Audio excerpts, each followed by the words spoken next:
I'm ready. Hi, everybody. Welcome to Seneca Studios Open Studios Night on, what is today? February something, 2022.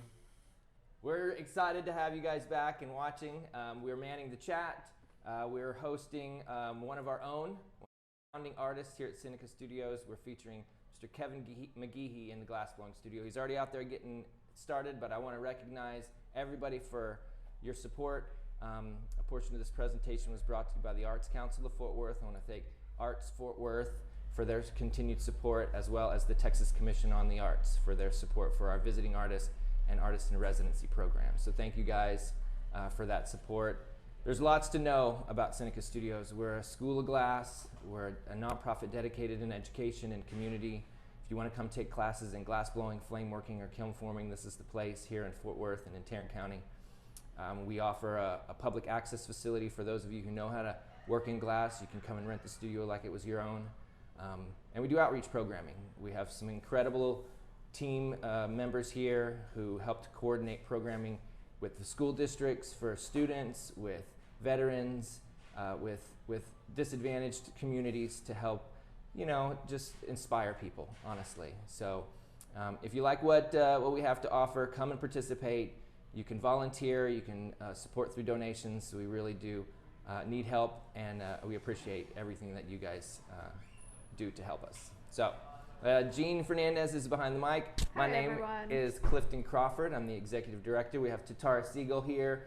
Heidi Childers is manning the production side, and as I said, Kevin McGehee is our featured artist, with Blake Bowles, one of our great instructors, assisting. So we're going to go take you through the studios with a little bit of a tour, and we'll see Kevin, and then we'll have a little narration throughout. Like I said, we're manning the chat. If you would like to ask questions, feel free, and I hope you enjoy. Thanks for joining us this evening. Awesome.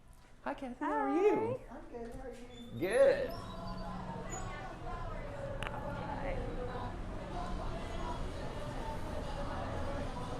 All right, I'm going to hand it over to Gene on the narration.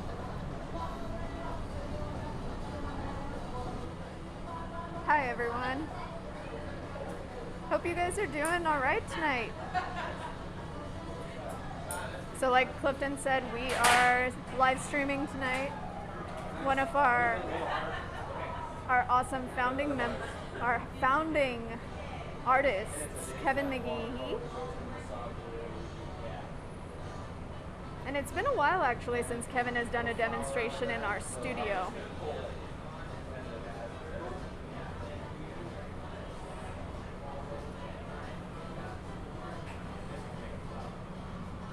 So I'm going to talk you guys a little bit through the process, but we do have a chat going. If you would like to pop any of your questions down in that chat box, we can try to answer them as we go.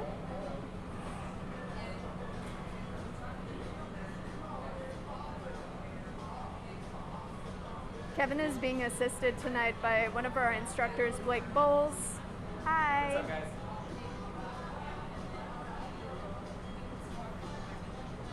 As you can see, when the glass is hot, it's quite gooey. Very much like a taffy. Yep. What color is that, Kevin? It is Zimmerman 831, dark cherry red. A dark cherry red. Nice. It's the interior color of the other piece in the gallery. Got it. So we didn't look at Kevin's work in the gallery yet, but I will take you in there in a little bit to kind of check out what he's been working on.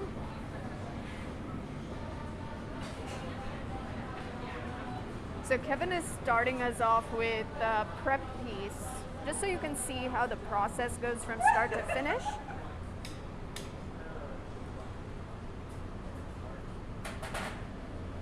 So this is going to be a stuff cup, right?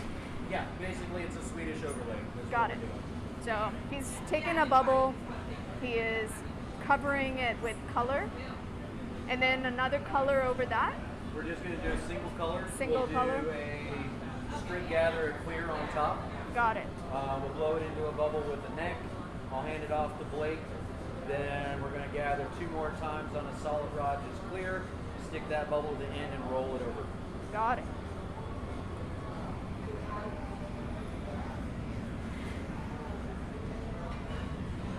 So it's quite nice and toasty in our studio today.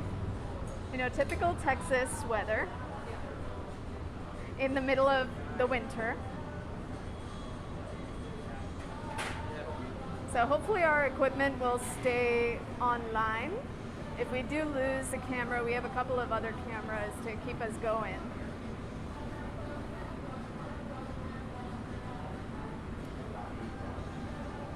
So for those of you who are local, come on out, check us out. We're on Magnolia Avenue in Fort Worth, Texas. And we're live streaming tonight from 6 until 9. So if you are local, you can come hang out. We've got our bleachers out on the street. And you can come watch this in person. It is super awesome that we're doing these live demonstrations and hanging out with you guys online, but you don't quite get the same magic through the screen as you would in person. So Kevin is using what we call a marber, which is a steel table that we use to cool and shape the glass. And then you'll notice that he moves into the reheating chamber right after doing that. The glass has got to stay nice and toasty while we're working with it so that we can shape it and continue to manipulate it. This is one of my absolute favorite tools. It's just wet newspaper. And the nice thing is that you can keep that newspaper wet and you can put your hands pretty close to the glass without burning yourself.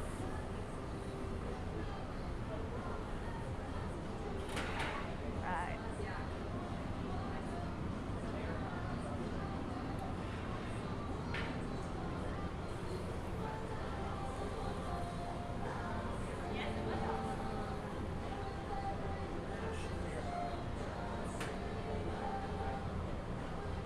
And then we wait. So Kevin's got to let the glass cool quite a bit. As you heard earlier, he is going to be gathering some clear glass over this.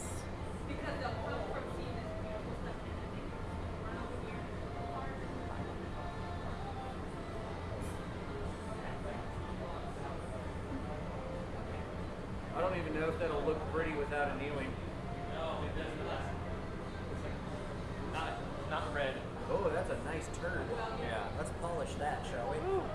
That's crazy. It looks kind of brownish.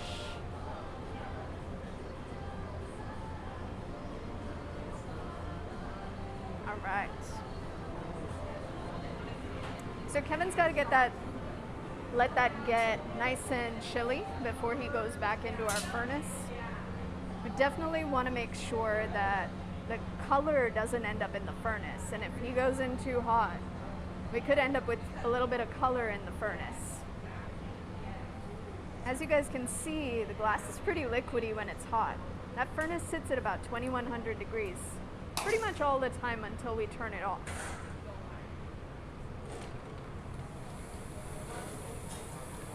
Nice shot.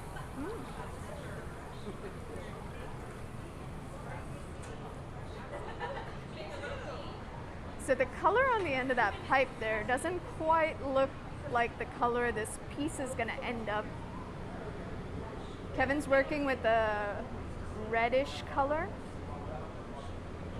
It doesn't quite look like that right now. The heat very much affects color. So as the glass cools down, you're going to be able to see that the color changes slightly.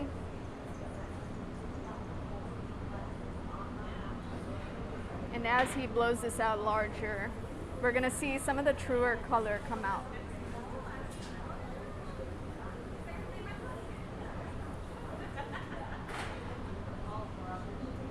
So Kevin's blowing into the end of the blowpipe to inflate the glass. We're going to see him do this throughout the piece because he is creating a blown vessel. And so by combining a little bit of chilling of the glass, a little bit of heat, he can control how that bubble blows out.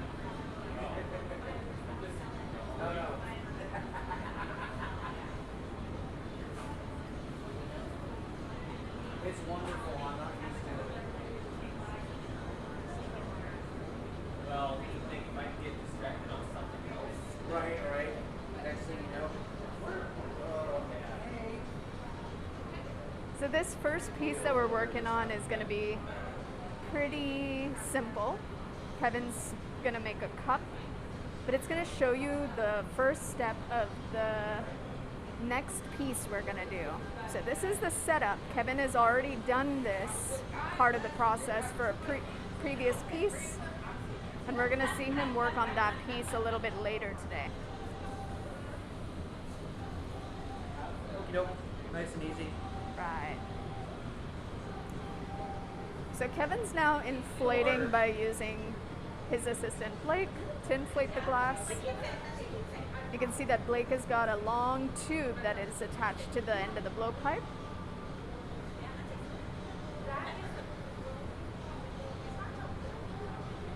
Stop. Do that one more time.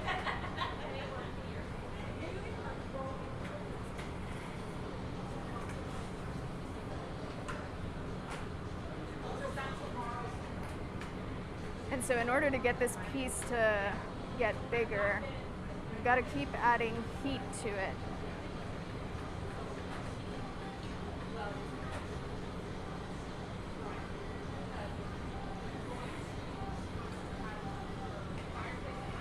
Cold glass doesn't move very much.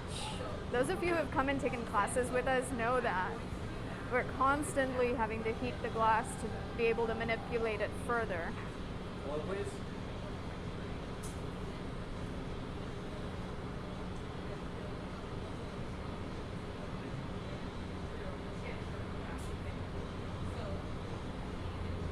So the newspaper is doing a couple of things. It is shaping the glass, but it's also cooling the glass down quite a bit. So every time Kevin notices that the glass isn't moving as he would like it to, he's got to go back in and give the glass a little bit of a reheat.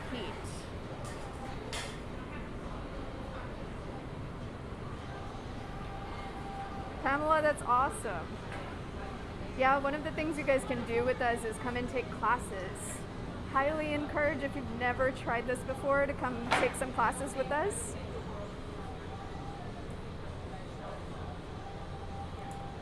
So I'm sure Heidi will pop a link in the chat below so that you can go to our website, check out all the classes that we offer. One of our most popular ones is the Experience Glass Blowing class, where you get to make two objects. You get to make a paperweight and then a seasonal item. It's a pretty awesome class. If you've never tried glass blowing before, highly, highly recommend it.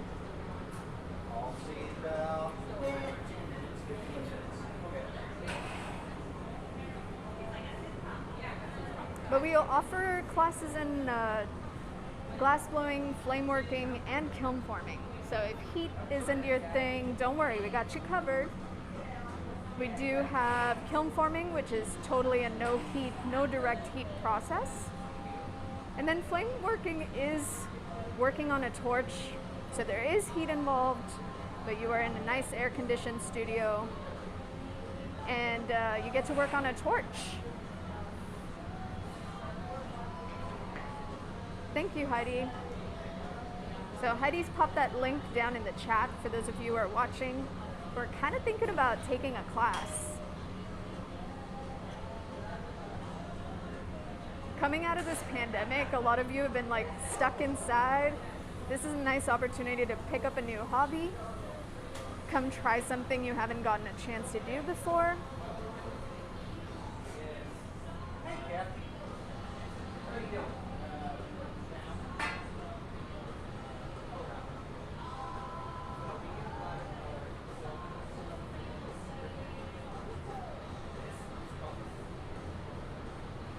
And if you have come and taken a glass blowing class, remember that we offer classes in the other studios too.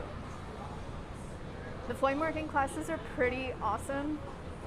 The experience class, you get to make a couple of different things in that class as well with 2 different types of glasses. And in our kiln forming studio, you get to make a couple of things as well. So it's a nice opportunity to try something new.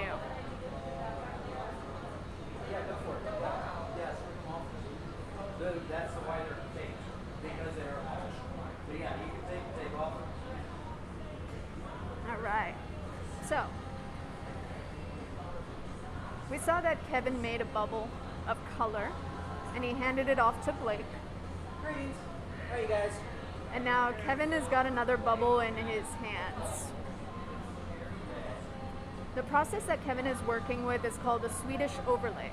So he's going to take the bubble that he has, and then he's going to wrap the color that Blake has around that bubble. So Kevin's going to get this bubble a little bit bigger.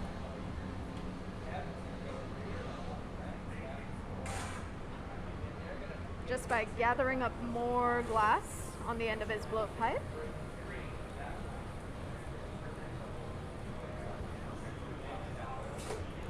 We do have to chill the pipes as we're working. That allows us to grab the pipe a little bit closer to the glass, which gives the glass blowers more control.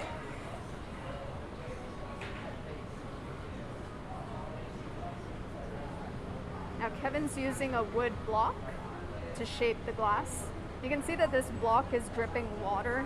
We keep those blocks soaked in water so they burn a little less quickly. Do one more strip, Blake, It's before we actually pretty do it. much the same concept as a newspaper that he's holding right now.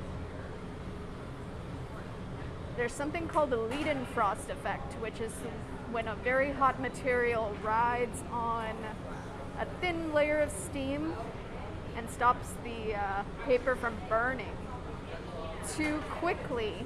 So that's happening that's why we keep the newspaper soaked. That's why we keep the blocks in water.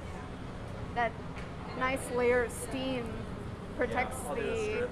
paper from burning up too fast, protects the blocks from burning up too fast.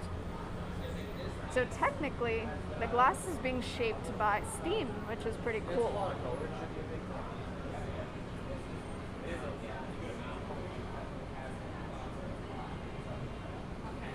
Very cool.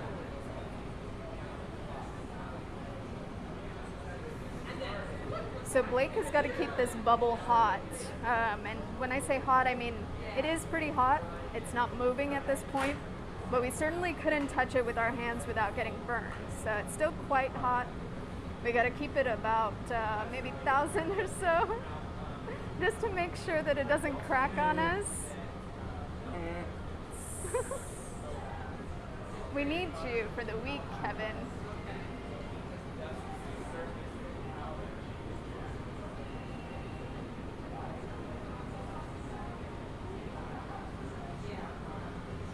Right. So Kevin's going to let his bubble cool down and he's going to take another gather, I believe. It'll just be a strip. Strip gather. So a strip gather is basically a gather where you remove part of it. So as soon as Kevin comes out of the furnace, you're going to see him kind of dump a little bit of glass off. And that allows him to like almost get a little less than what comes out of the furnace on that end of that pipe there. So straight dump down. That's going to remove some of the material. And you're basically just getting a nice skin on the previous bubble that was in there. So again, chilling off that pipe to make sure we're able to hold it closer to the glass. Like my collection. Quite a number of bubbles in that gather.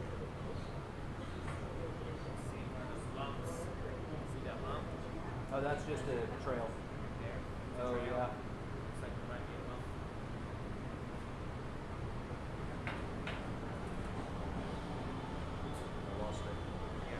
That? Yeah, that's it. What was it? So, furnace, drag the heart of the torpedo, always on, down to the line here. So Kevin spotted a couple of imperfections when he came out of the furnace. Clifton spotted them too.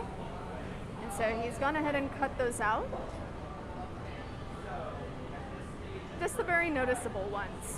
Glass has bubbles in it. It's just part of the nature of the medium, you know? But there were a couple of large ones that Kevin managed to cut out.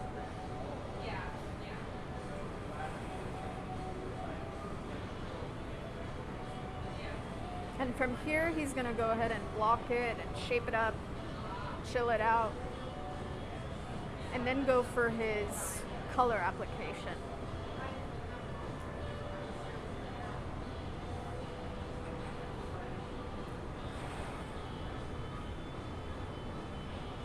So remember, you guys, if you're local, come hang out with us.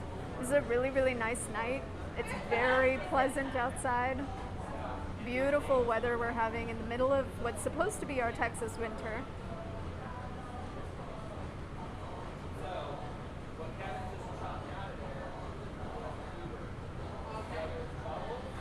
And remember, if you have any questions about anything related to glass or what we're doing tonight, feel free to pop your questions in the chat.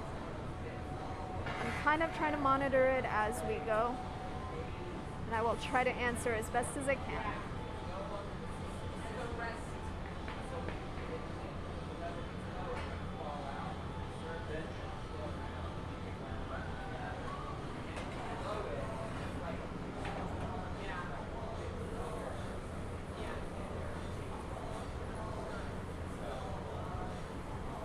So Kevin once again is using the newspaper to shape the glass.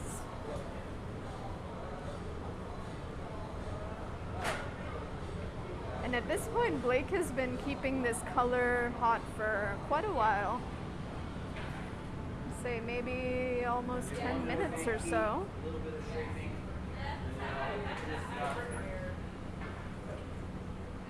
So as you can see, glass blowing is very much a team sport.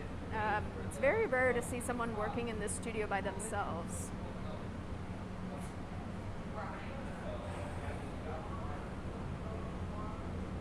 So Blake is trying to keep this color warm so that it doesn't crack. Glass that gets too cold on the pipe can be prone to thermal shock and can crack on us. So we need to keep it nice and toasty while we're working with it. Not so hot that it moves out of control, but just hot enough that it doesn't crack on us.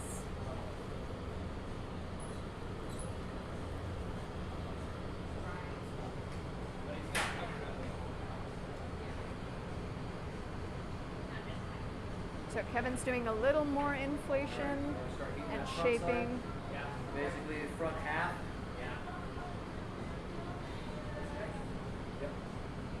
And then Blake's next step. Actually, pull back just a second. Blake's next step is going to be to heat the end of the bubble. So for now, we're just keeping it nice and toasty. But this bubble, this rounder bubble, is going to end up wrapping around the bubble that Kevin has. That's the plan.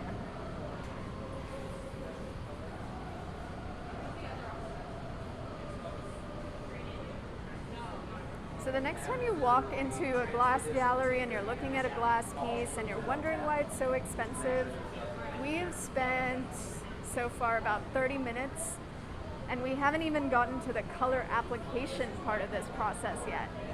So this has all been prep work up until this point. Kevin is still working on the setup for the color application. All right, heat her up. And now they're gonna go for it. So Blake is gonna heat up the front of that bubble, just kind of the very tip / the top half of it. So the side that's furthest away from him, he's gonna heat about half of it, and then he's gonna stick it to Kevin's bubble.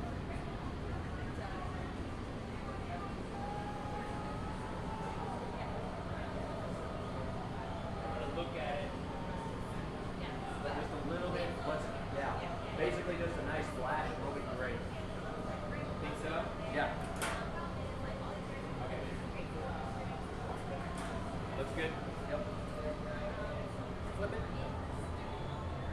So he's gonna stick it on there, slowly pushing it forward. I took your chokes out. I'll put them back. My bad. No, you're good.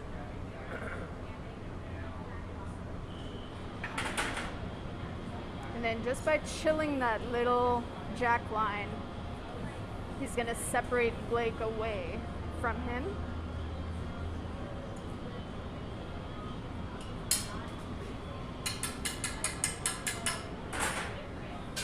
That little tapping motion is to get rid of any little shrapnel that might have gotten into the bubble. Then we'll do our best not to make a sombrero. So again, if you're just tuning in, Glass two. we are featuring Yeah, first one day. of our own, Kevin McGehee. And Kevin's doing a little bit of color application right now. So the process that he's working with is called a Swedish overlay.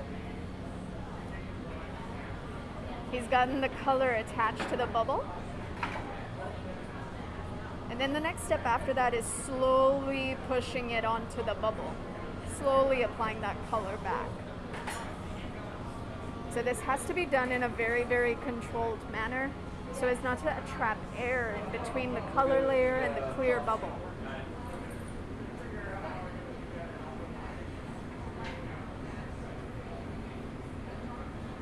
So one of the cool things about glass blowing is you can control the heat.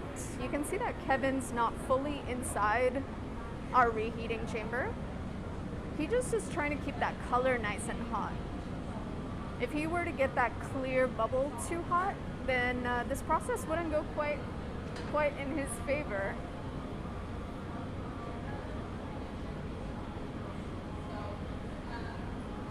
So Kevin's trying to get that color hot enough that he can slowly push it back over the bubble.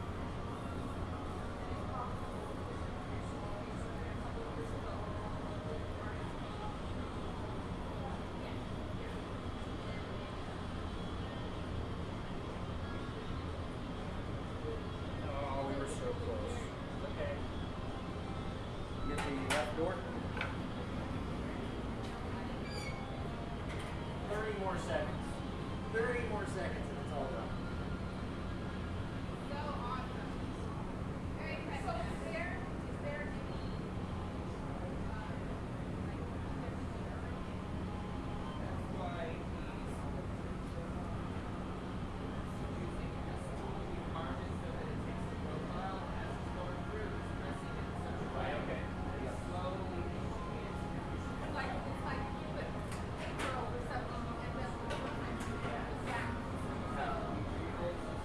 So we're pretty close. Kevin's kind of pushing that color back a little bit. You were thick enough. You didn't have a thin. That's about as good as it gets. So melt that in, neck it down, or actually blow it, then it goes. Yeah.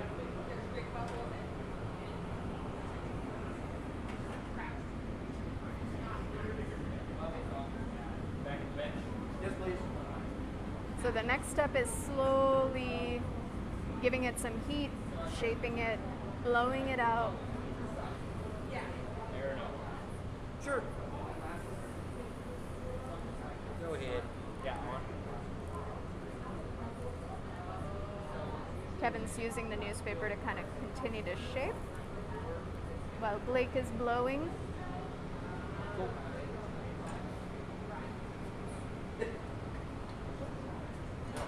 They're going to continue doing this in a series of moves. So You're gonna see Kevin go back to the reheating chamber a few times. Blake's gonna continue blowing. That's slow turn. It's hard. Yeah. It's like you almost fall asleep while you're trying to turn the pipe. Because if you turn it at regular speed, If you put too much muscle on the front choke, you can crack your color.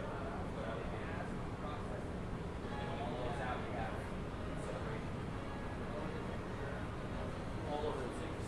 Yeah, a lot of fat. I'm gonna go hit the marker real quick. Actually, got it. Knock that split down all the way into the vise.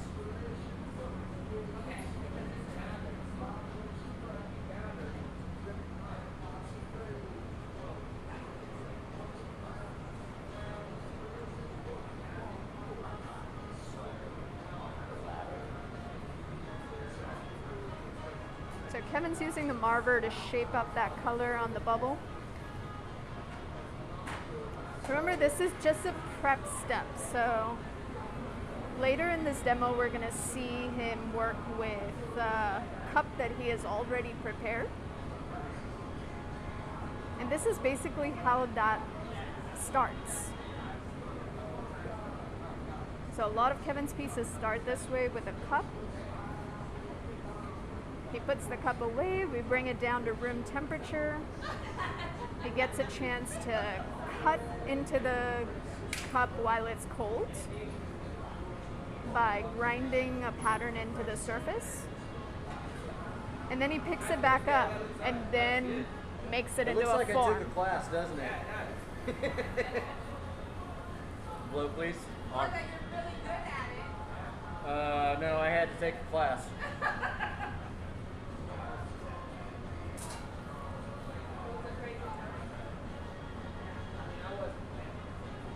Cool. I think what we will do, What do you got?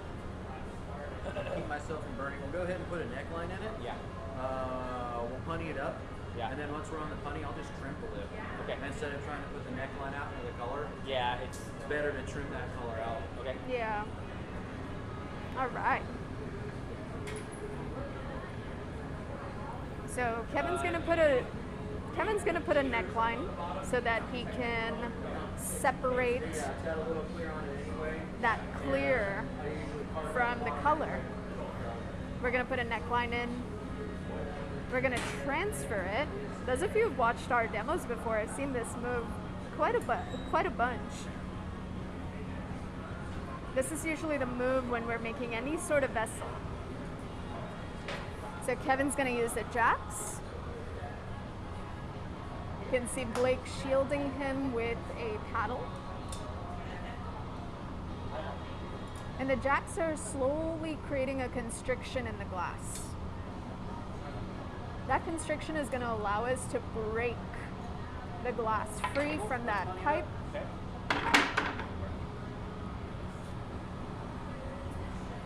Oop. So you can see the shape has changed a little bit. There's that line in there now.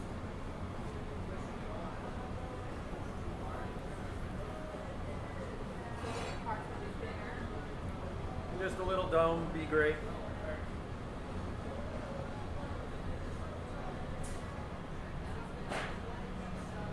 So Blake's gathering a little bit of glass out of our furnace.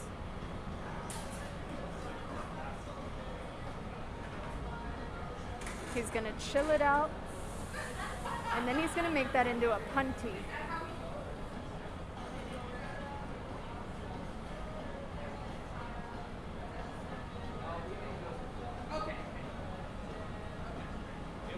So punty is a little tiny blob of glass that gets stuck to the bottom of a vessel very often. And it allows us to transfer the piece.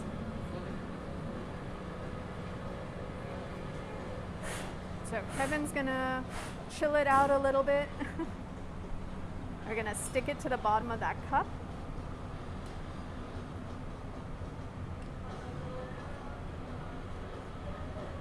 And by applying a little bit of water on that constriction, we're gonna break and transfer the piece to the punty that Blake is holding right now. Whoop. Nice. 1/16 of the way there. Yeah. The process that Kevin's doing is actually very laborious. So it starts with this cup. Like I said, the cup gets brought back down to room temperature after an annealing cycle. Then he slowly carves into the surface. Carves away some of the glass to make some sort of pattern.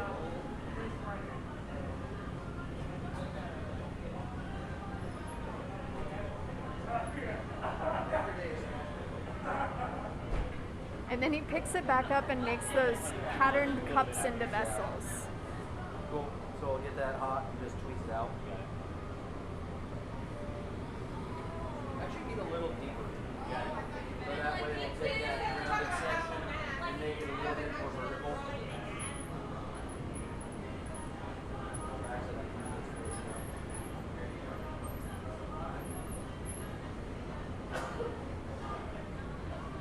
So Kevin's plan is to trim some of that clear out of this cup.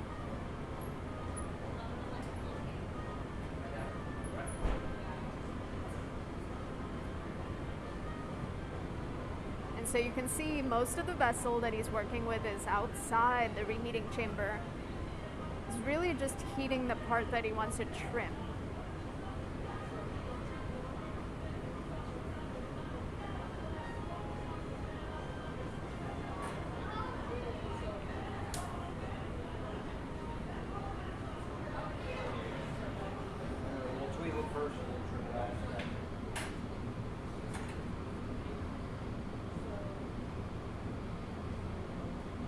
Using a set of tweezers, pulls that lip out a little bit. It also thins the glass out quite a bit so that our shears have an easier time going through that glass.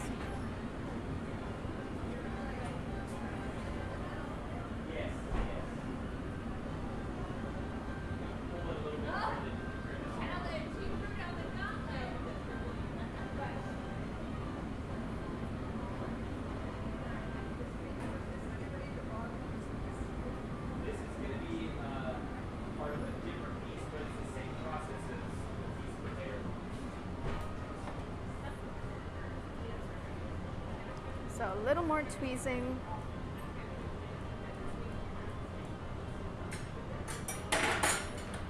And then Kevin's going to go in with a set of shears. So these are very similar to a pair of scissors, except they are meant for cutting through glass. For the win.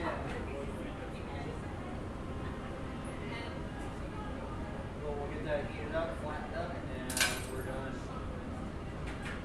We'll have a beer break and then we'll make another thing.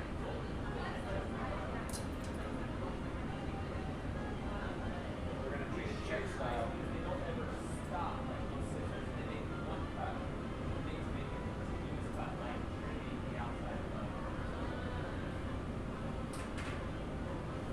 You never need them until you need them.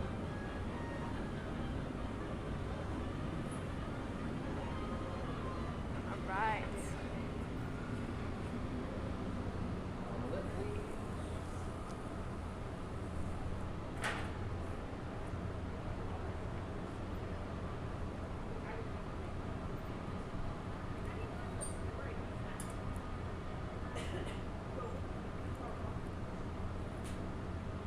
That's such a better thickness. Yeah, Oh, compared to the one you're going to pick up? Yeah, if you want to open up the kiln at some point, Gene, Yeah. and show them, like, take a look at what the thickness of the wick is on this, Yeah. and then compare to what's in the box. Yes. So Oh, yeah. that's, About a half an inch? yeah, Or I'd a say little half inch, less? Yeah. maybe a little less. It's nice and thick down at the bottom. Yeah. So that's great. Nice. So the one we'll do the third demo for, Yeah. that's probably that thick in the middle. Oh, wow. So, yeah. Beefy. Indeed. So we'll flash, Blake's gloving up. I think I can just grab it or too heavy? Let's do it with the gloves. Got it. So that way if there's residual heat, it doesn't get squished. You got Yeah, yeah. We got going? Top box? Top box, bottom left, there's a shelf. One on a shelf. Okay. I figured I'd Alright. save the frac for pieces. So Kevin's finishing shaping this up. Thanks, Mark. We'll do it.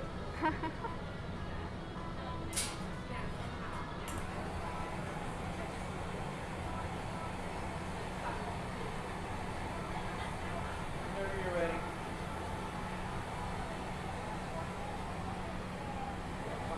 And then you can see that Blake is suited up Ready? Yes.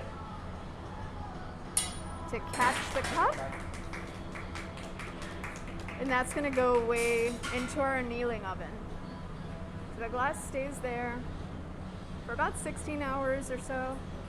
Slowly comes down to room temperature so that it doesn't crack. Nice job. So you guys, we're going to take a little bit of a break. I'm going to pass the mic to Clifton to kind of show you guys around the studio. Good, I'll turn my mic there. All right. All right, my mic is on, microphone check. Let me ask Heidi if the mics are working. We're having a little technical difficulty. Okay. So I might need your mic. Okay, no problem. Oh, I can see you're on. Oh, okay. Yes. You can see that I'm Yeah, I can audible. Yes. Okay. You're audible. Hey, Red. Hey, Cliff's got the mic. Everybody watch out now. Hey, there we go. Let's see. Hey, you can see me. Hey, everybody. So for those of you who've been here, thanks for coming. Seneca Studios. They're a little gas station. I'm going to take you outside. How far can I go, Gene? How far can I go? I wouldn't push that too much. Okay. I can't go. Yeah. Oh, I can stay near the sling box. So Seneca Studios is located at 1013 West Magnolia in Fort Worth, Texas. We're in a gas station built in the 20s. It was 2 bays originally. I think in like the 50s they added the 3rd bay. There's some really cool pictures of this old building when we first got started. And then we converted these first 2 bays into the glass blowing studio. The 3rd bay into the flame working studio, and kiln forming studio is in the back. There was an additional bay kind of added in a crooked way to the back of the building. And we got everything started in 2010. We renovated the building, and we started offering our classes in January 2011. We've had probably, I'm going to say, over 30,000 different students come and participate in programming in glass blowing, flame working, and kiln forming. We've got a furnace, 2100 degrees. It's a 400-pound pot, well, 385 theoretical, but it's all pitted and old, so it probably holds about 400 pounds of glass now. We got 2 working large, I guess 16-inch glory holes. We got 1 working tonight, and then we have a little baby hole that we do for, smaller work. A couple of workbenches, a couple of marvers, pipe cooler, and then we got this wet dog annealer. This is old school. We got this wet dog. It was donated by a friend of ours, Brady, who gave this to us. And so we set it up, and then I kind of reverse engineered it, and I built another one below it, and then I built a little car annealer next to it, and then we built another annealer. So it's all one big crazy unit, kind of Frankenstein together. But it's pretty clean, and then we've got a small color box where we heat up some rods of glass. We can pick up out of there. You can use it as a garage. We run a Digitree that controls it all. We use Wattlow controllers. Got some, some mini unified flame safety on all the gear. It's all very much under control. Controlled combustion is what we're all about. And as Gene probably said, the school does all kinds of classes and workshops. We do outreach programming in the community. I'll give you guys a view from the bench, right? When you come sit down, when you're working the glass, you look down, you got the tool bench, the tool tables. Use diamond shears, just some nice cutting edge diamond shears. This is the Maruko set of tweezers from Japan.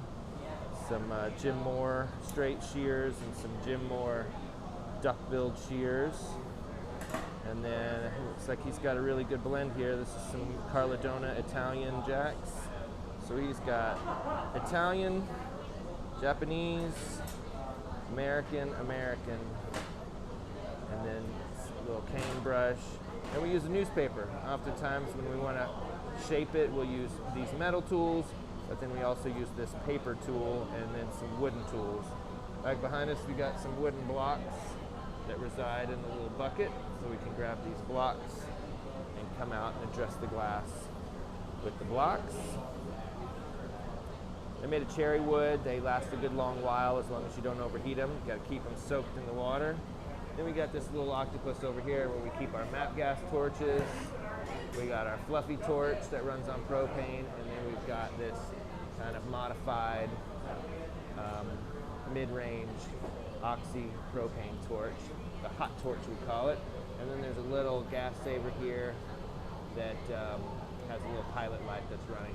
It's actually the department of the redundancy department, because we've got a gas saver that turns the gas off when we hang it up, but then it also has a trigger.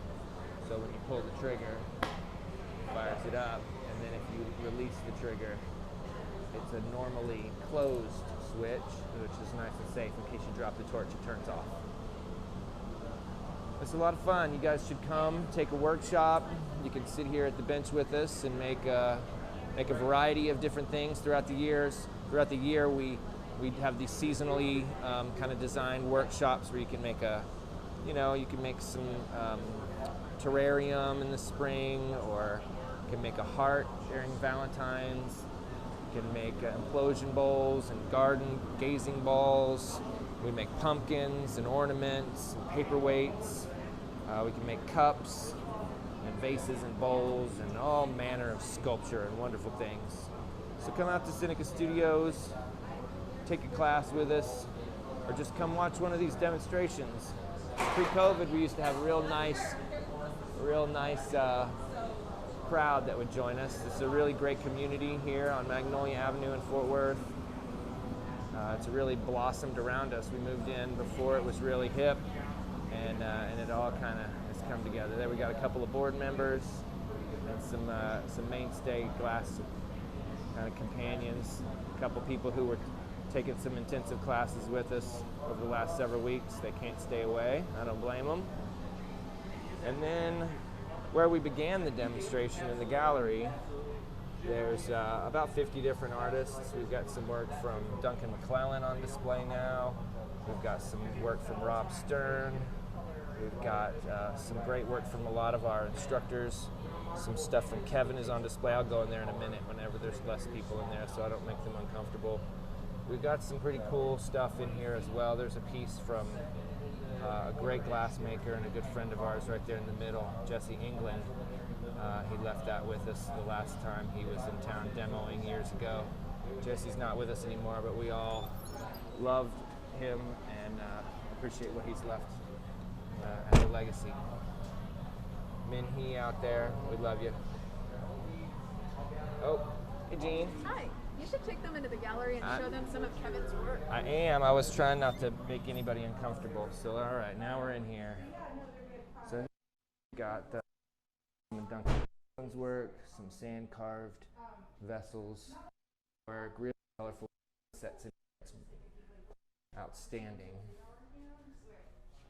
And then, like I said, we've got some work from a lot of our instructors. Tatar Siegel, she's got some great things.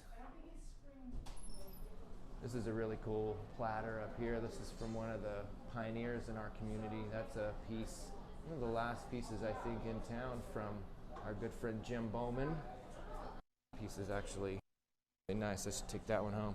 Got some stuff from Blake Bowles, one of our instructors. And then we got a nice little selection of Kevin McGehee's work, our featured artist tonight. See some colorful things and some textured work. Been working with his mini gem and carving and polishing, creating some really wicked optics and great pattern. You see through things to see what's behind it. Good stuff. This piece over here from Dunn. Fantastic glass artist. There's some cool stuff down here. There's this great bowl from Nathan Sandberg. It's this little lidded vessel, and then some bowls, these drop bowls that he made in the kiln forming studio. Some work back there from Chad Holiday. Chad, if you're watching, what's up? And then we have this. Actually, this is a cool piece from James Akers. It says Yahoo. Looks like a piece of neon, but it's actually not. It's a cold cathode compact fluorescent that he kind of created. And we do demonstrations oftentimes in our start by making the goblets. We've got a nice selection of goblets from David Schnuckel, Aaron Tate, and then over on the presents a lot in the glass blowing process, the kiln form process, and flame working process. We do all three, and we have an extended curriculum in all of that as well. Here's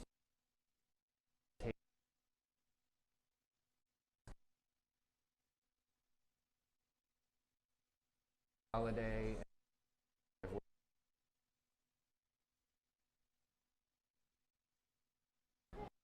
Here from another pioneer in our Gappa, runs Vetro Glass Blowing Studio, and David Gappa, Signature Glass Art in Grapevine, Texas.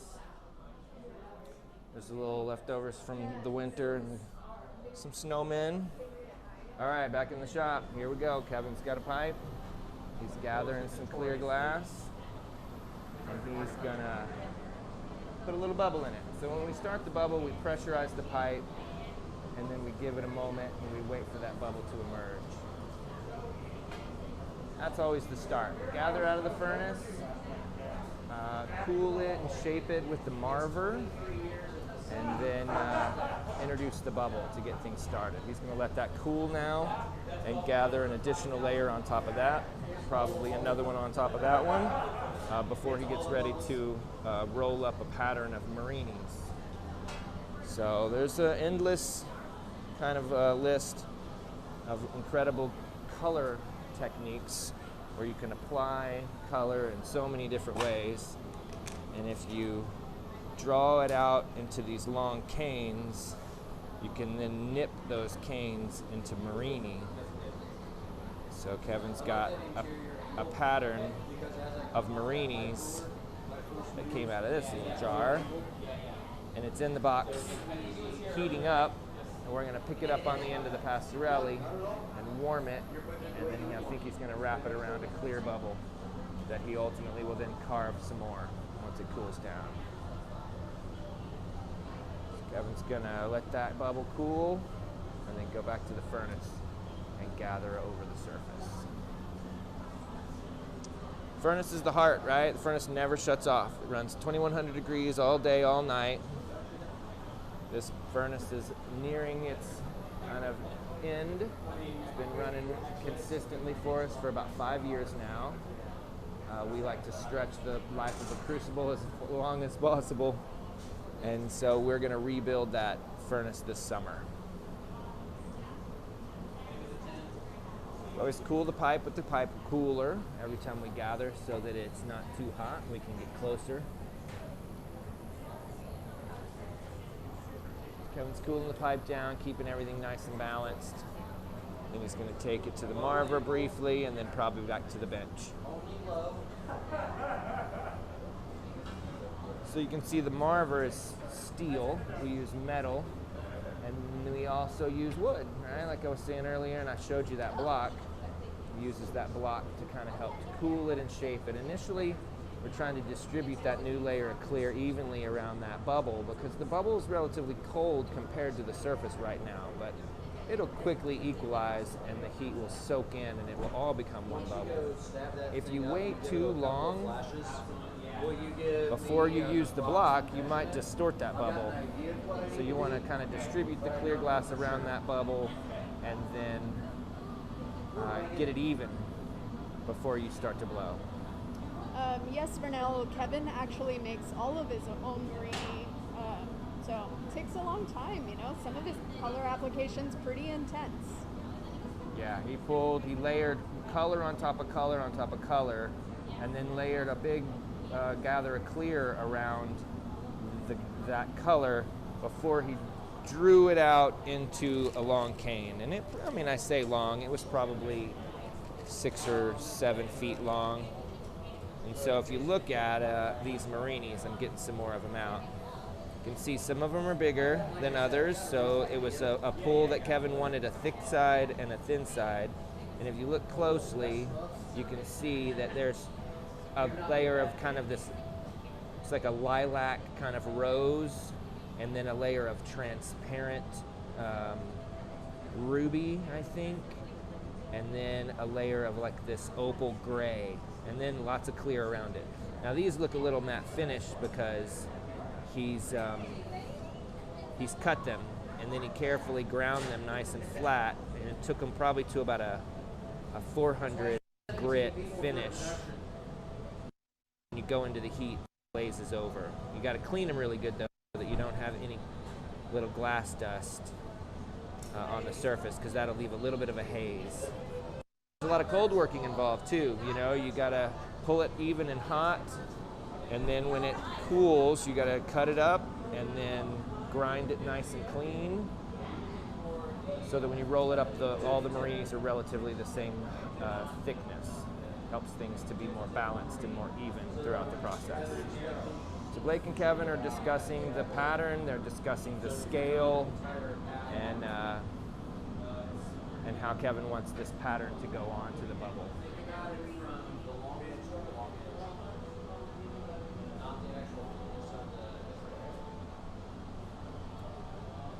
So there's lots of tools in here. This is what we refer to as the pastorelli. It's made of square stock. It's nice and long, and it's got this somewhat of a fork look to the end. So when Kevin's ready, Blake is gonna pick that pastorelli up, and inside of this annealing oven, this kiln here, is the pattern. I'm gonna give you a quick look. It's right in there. I don't want that to be too cold, so let that warm back up. Kevin's going back into the furnace for his final gather. And then again, we'll cool the pipe and go to the bench to use the wooden block to even things up. You ready? All right, Blake. I'm gonna take a quick measurement. Just really quick for me, okay? Ready? Yes. Blake needs to get a quick measurement on that stripe of Marinis. You know, there's a million ways to do all of this, and you can, put hundreds of Marinis on those little plates and then squeeze them together as they heat up to make that the right size, and like a full sheet. But Kevin's not looking for an even full sheet of Marinis. He's kind of looking for a stripe that he's going to wrap around. He's going to go back after this is cold, and he's going to carve into the thickness so that you'll see through a lot of clear glass to see that pattern on the other side of the bubble. So much you can do with the optics and the light. So Blake's heating up the pastorelli a little bit so he doesn't shock the plate that those Marinis are sitting on in the oven. Sometimes if you go in there and you touch the plate with some cold steel, it'll stress it out and crack it. So we just preheated that pastorelli a little bit. Gene's documenting. Let's document Gene documenting.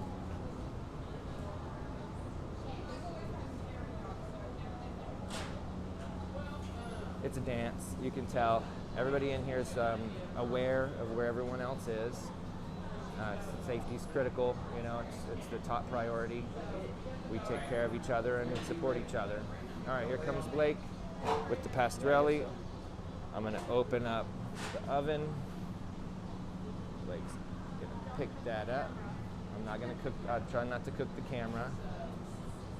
So Blake's walking backwards, and he's bringing that in to warm it up. So it was in the oven at about 950 degrees. There's some relatively large Marinis there, and if you were to just heat those up straight away, they would probably stress out and crack, kind of pop.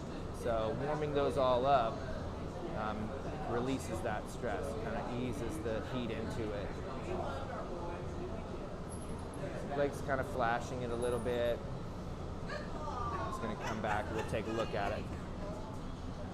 Yeah, so only.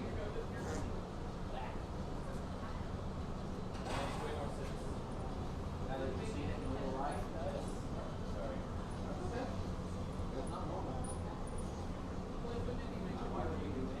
Oh, he's had him a while. Yeah, he's had him a while.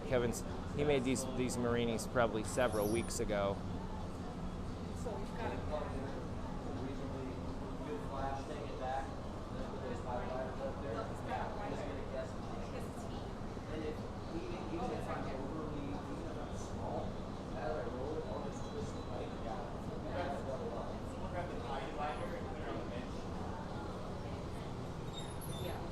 Things I didn't do at the beginning, yeah, because that's gonna heat up fast.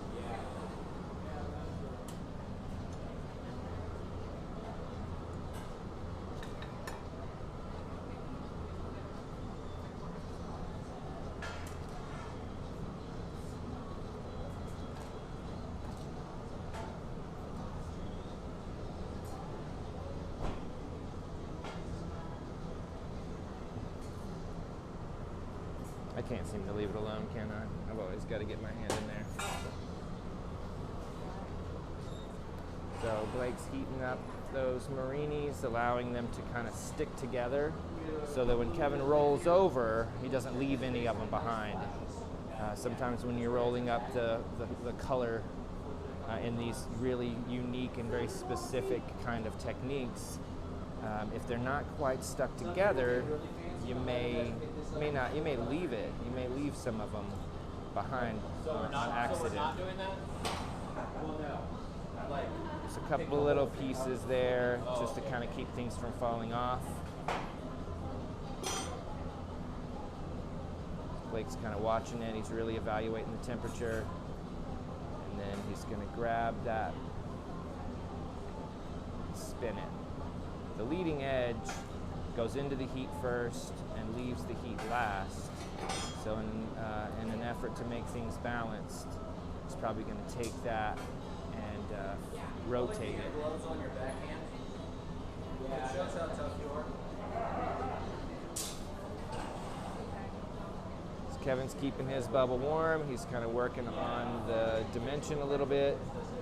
And Blake's getting those Marinis just the right temperature.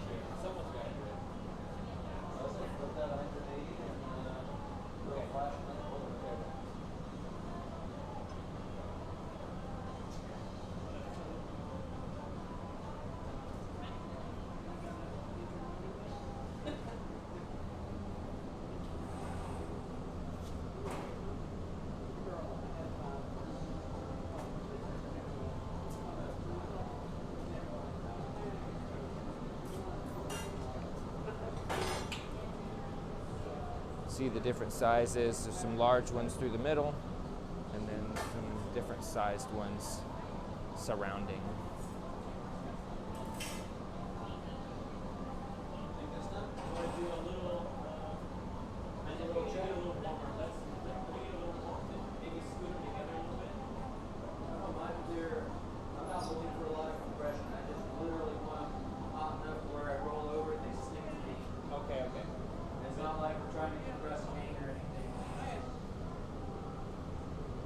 Yeah, I can do it.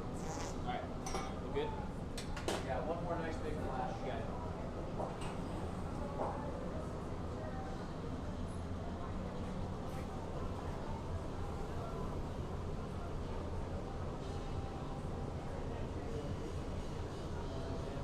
Kevin's making his bubble, pretty soft. It's going to be moving. Blake's not moving. You can see.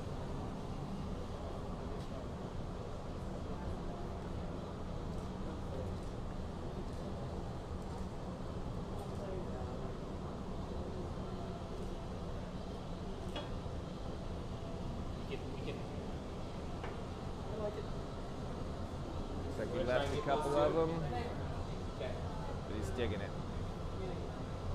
Left a couple of them on the very tip, but he's kind of needs to get back to the bench here and brush it off.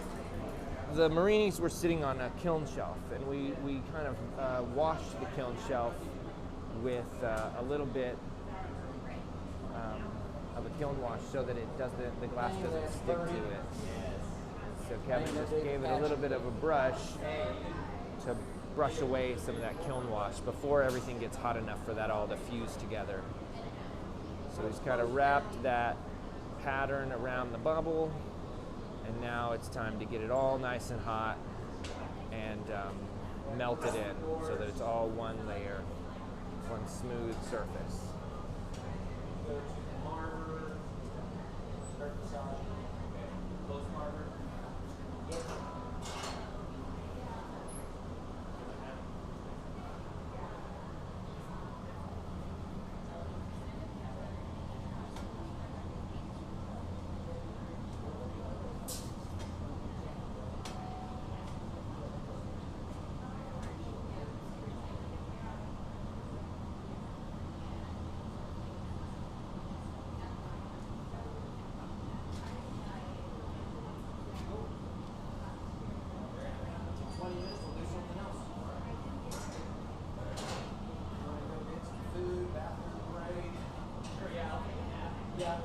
Constant dialogue, you know. Kevin's the gaffer. Kevin's in charge of this piece. It's his design, it's his idea, and then Blake is, you know, backup. He's the support, as we all are.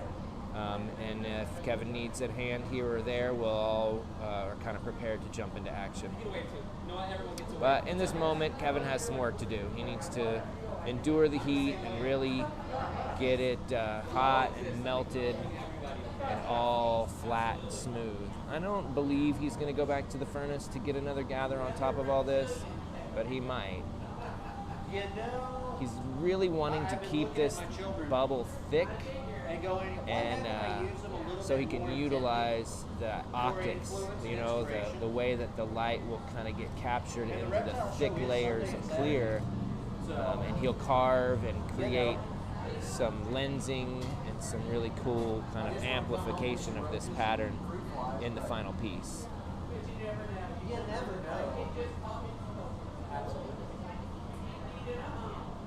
So like I said, Seneca Studios is a nonprofit. We're dedicated to education and community. I want to recognize Arts Fort Worth. Arts Fort Worth is an organization in the city that supports visual and performing arts groups with a grant program. And we are really grateful for their continued support. We've been a part of their program for over 10 years now, and we're honored to be a part of what Arts Fort Worth does in the city of Fort Worth. A portion of this was also brought to you by the Texas Commission on the Arts.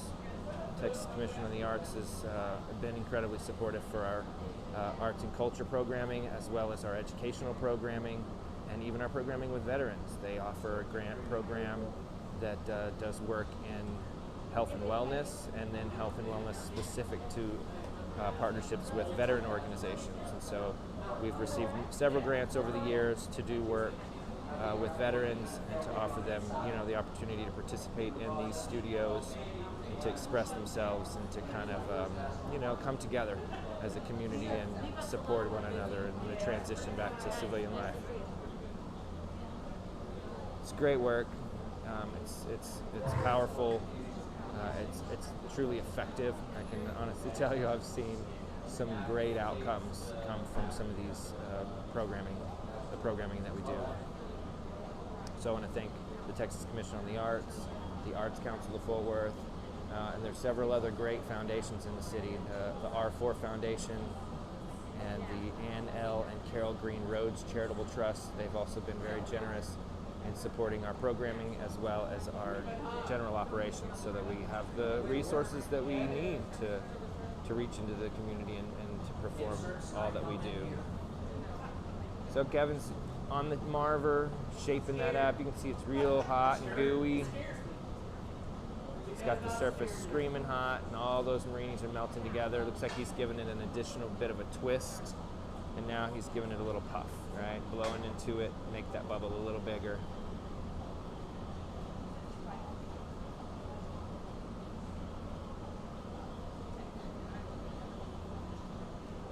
it's really interesting how you can work with this flat tool, this table, and achieve so many different forms. You know, the tool is really about kind of controlling the temperature, right? And that's a lot of what we do.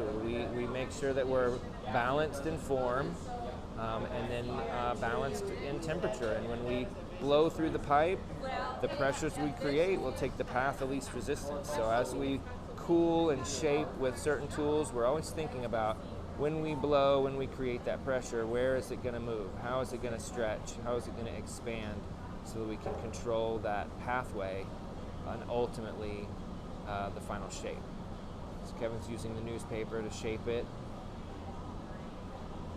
cooling the tip, right? Cooling the part that's exposed to the most heat a little bit more than the rest so that when he blows, it moves closer to the pipe, blows up at the head of the pipe, and expands that bubble.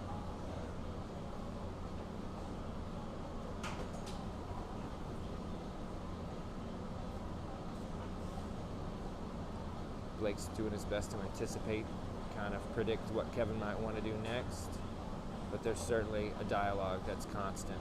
It's all about teamwork. Teamwork makes the dream work in here.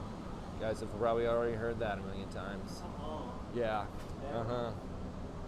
Do you actually have a mic on? Oh my God, you do. I do. I'm on the mic. I thought you were just talking to yourself the whole time. Yeah, well, that's part of it. I do like to hear my own voice. But your stories are awesome. Oh, wow, that's inspiring. Tell us a story about Italy, Cliff. Tell you a story about Italy? Oh, I got a couple. I don't know if I should share. Yeah, I guess. Never mind then. Kid friendly, of course. Kid friendly. Absolutely. Well, you know, unfortunately, the tradition that was, you know, put in place centuries ago in southeastern Europe and Italy is struggling right now. So those of you who know, the energy crisis in Eastern Europe has caused a real increase in gas prices. So the island of Murano is in a little bit of jeopardy right now. The tradition and the factories, and those families in Murano are struggling to afford to keep those furnaces running. So that worries us all a little bit, because the tradition and so much of what Kevin is doing right now was refined and taught and handed down from generation to generation in Italy, in the Czech Republic, in lots of wonderful, lasting communities throughout Europe. And we've been there. We all went to Murano for the Glass Art Society's conference in 2018. It was magical. It was a wonderful moment in history where the island opened up their furnaces, they opened up their factories, and they invited the world in. They invited the community of glass artists to come to Murano to experience, you know, where it all comes from. And it was pretty monumental, really. It hadn't happened before. And this might have been an effort to really help the world understand that they were in trouble. But unfortunately, the politics over there and the energy crisis is really causing problems. All right, so Kevin's got his... Natural gas is expensive over there. Yeah, well, natural gas is expensive everywhere. Oh, don't burn yourself, Cliff. There's a flame right there. I can smell my hair burning. Yeah. So we went, right? I was saying we went to Murano in 2018. We all did. Kevin, Gene, Heidi, myself, several of the other students that have taken classes here over the years who are now renting the studio. And it was awesome. We got to catch up with all of the glass community that we know so well, and tour and watch demos and lectures and speak to these pioneers and these real historic families. So I was right, Kevin's back in the furnace getting a new gather clear on top because he wants this to be thick so he can carve into it and create those optics later on.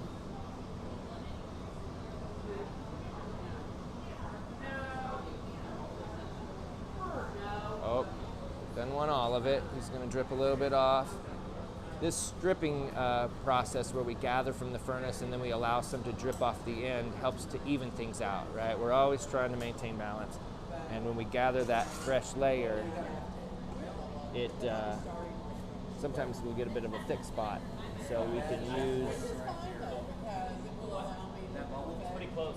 It's like right on. Worth digging? Or say I'll just take care of it? It's like right on your Yeah, you can get it. You can get it. Okay.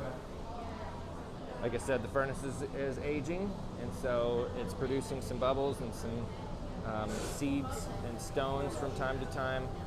So Kevin has a little bubble that's real near the surface. So he's gonna come to the bench and kind of extend it and give it a little snip and get it out of there.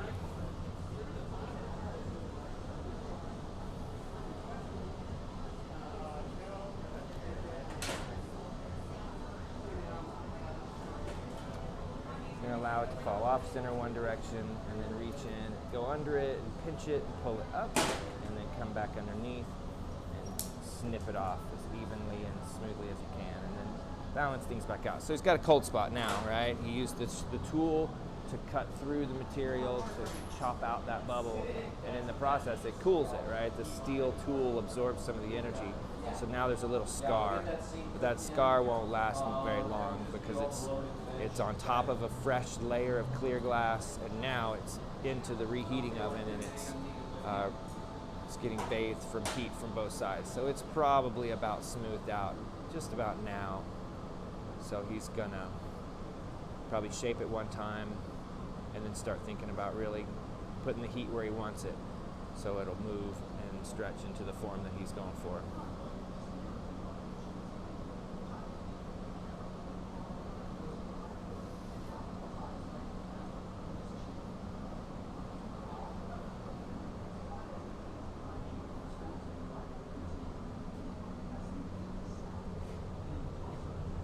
These pretzels are making me thirsty.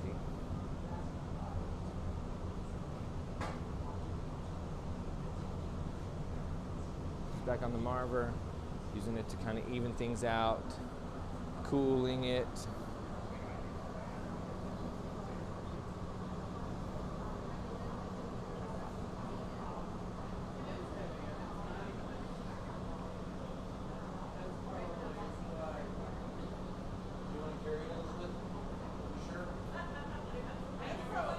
I know you've signed a release form, so I feel comfortable.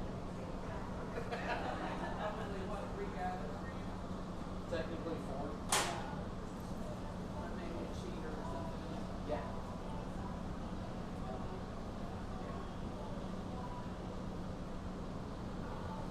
All right, so on the little dry erase board, you can see, I think ultimately Kevin's going for a roundish form on this piece that has that pattern kind of dancing across the surface. But ultimately it's a compromise, right? He'll kind of listen to what it says and watch how that color moves, and then compromise and make it close to that sketch, but allow it a moment to have some say in the process. Question, Ken was asking if you were able to save the gold leaf section off of the red base that you were making a couple weeks ago. Oh no, the incompatible red that I used? Yes. So I still have that piece. It is still in technically one broken, shattered piece, but I do want to just kind of let it do what it wants to do, and then we'll see if I can salvage that little bit that's sculpted on the surface. I don't know if it's worth the time to cut that out and to heat it up and to pick it up, but I certainly do keep those things in the event that I need them for another use. I have a bit of a library of, or a reserve, so to speak, of pieces that have broken, that I've carved or chopped a piece off of, or sculptures that have broken that I've saved pieces. When you sculpt glass and you make it into animals and faces and figures and different profiles, sometimes they break in half. And, you can pick them back up and apply them in new ways. And so, I think a lot of glass artists will keep some of those. It's almost like a dimensional sketch, right? It's an idea that we work through and learn from, and to keep those so that you can touch them and you can kind of hold them and revisit that moment when you were working on it is helpful. Certainly, at least I feel so. So I'm going to keep that. It may decide to crack further and fall off the shelf and shatter when I'm not around, but I'll pick up what I can and salvage it at some point someday. You know, when you're sculpting and you have some interesting, blobs with cool color inside of them, you can kind of cut them and save them and then pick them up later and do different things with them, bring them over as a bit or reshape them into something new. So I have not addressed that yet, but I will save that little golden thought that I was sculpting. And the reason it broke, right? The clear glass we melt in the furnace, we buy from Spruce Pine Batch Company, Spruce Pine, North Carolina. They have been the pioneers in the studio glass movement. They're, I think, the oldest glass producer dedicated to our industry of creatives, and it was founded by Harvey Littleton, and his family still runs it.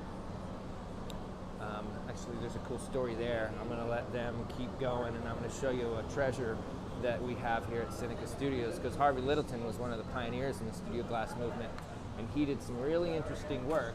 A series of works were some prints where he would shatter glass and he would put it back together, and he would create a printing press using broken glass. And so this was shot with a shotgun. I think it's called buckshot number something. If you guys can see that, I can't see it from where I'm standing. But this was a print of Harvey Littleton's that someone who knows us and likes us brought to us to show it to us. It was a really cool day. She brought it and she showed it to us, and I was like, wow, I've not seen these in person. And I asked her if we could have it, and she said, of course not. And I said, well, would you consider allowing us to have a print made? And she said, sure. And I thought better of that question, and I reached out to the Littleton family, and I spoke with Harvey Littleton's son and his family, and they allowed Seneca Studios to make one print to be displayed at our facility for educational reasons, but to not, go beyond that and put it on T-shirts or anything crazy. So we, of course, have honored that commitment to the Littleton family, and we're really grateful to have such a cool treasure. We've got the only copy of a print of Harvey Littleton's Buckshot series. All right, so back to this process. And I'll continue my lengthy story about compatibility and the material we use as we go. But Kevin is using those Carladona jacks from Italy to squeeze down and define a line that defines what it is he's keeping, what is the object he's making, and what he's leaving on the pipe, right? There's some glass that's attached to the pipe that has to stay. And it helps to bridge the connection between Kevin's hands, the pipe, and ultimately the object that he's working towards. So he's defined that line, and ultimately where he was touching it and where that line exists right now will be the opening, be the lip of the vessel. So Kevin's telling Blake about the next few steps. It looks as though they're going to blow this one more time. They're going to give it a chance to stretch a little bit. And then they're going to take some cork paddles and they're going to squeeze this bubble into it'll still be a relatively symmetrical form, but it'll be squished, kind of flattened.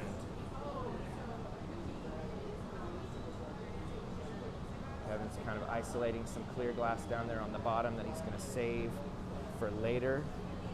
He's using the wooden or the newspaper to shape it, and then over here on the end of the blow hose, Blake's huffing and puffing. He's puffed up like a chipmunk, squeezing the air in.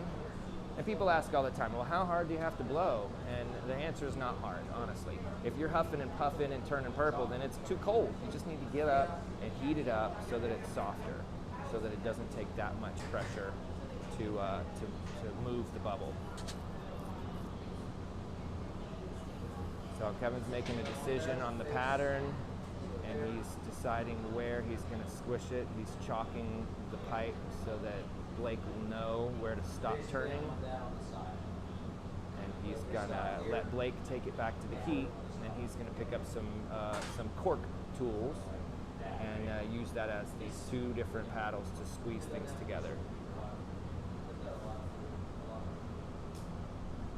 All right, back to my lengthy explanation of what happened to that red vase that someone asked about in the chat.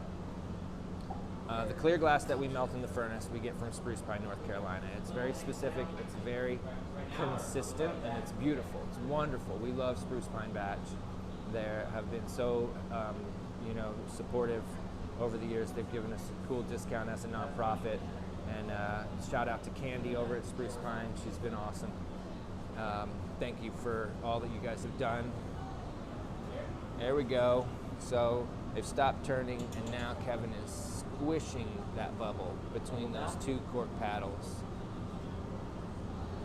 Blake has actually capped the pipe so that the air does not escape. And so as Kevin squeezes, it's causing that bubble to kind of squish out sideways. One more time. A little bit hotter. Make it a little bit longer. So we purchased Spruce Pine Batch. We process it in the furnace at 2300 degrees. It's real bubbly at first, and then as we refine it, all the bubbles rise and pop. We pull it out of the furnace, and then like you've seen, we can apply colored glass to it.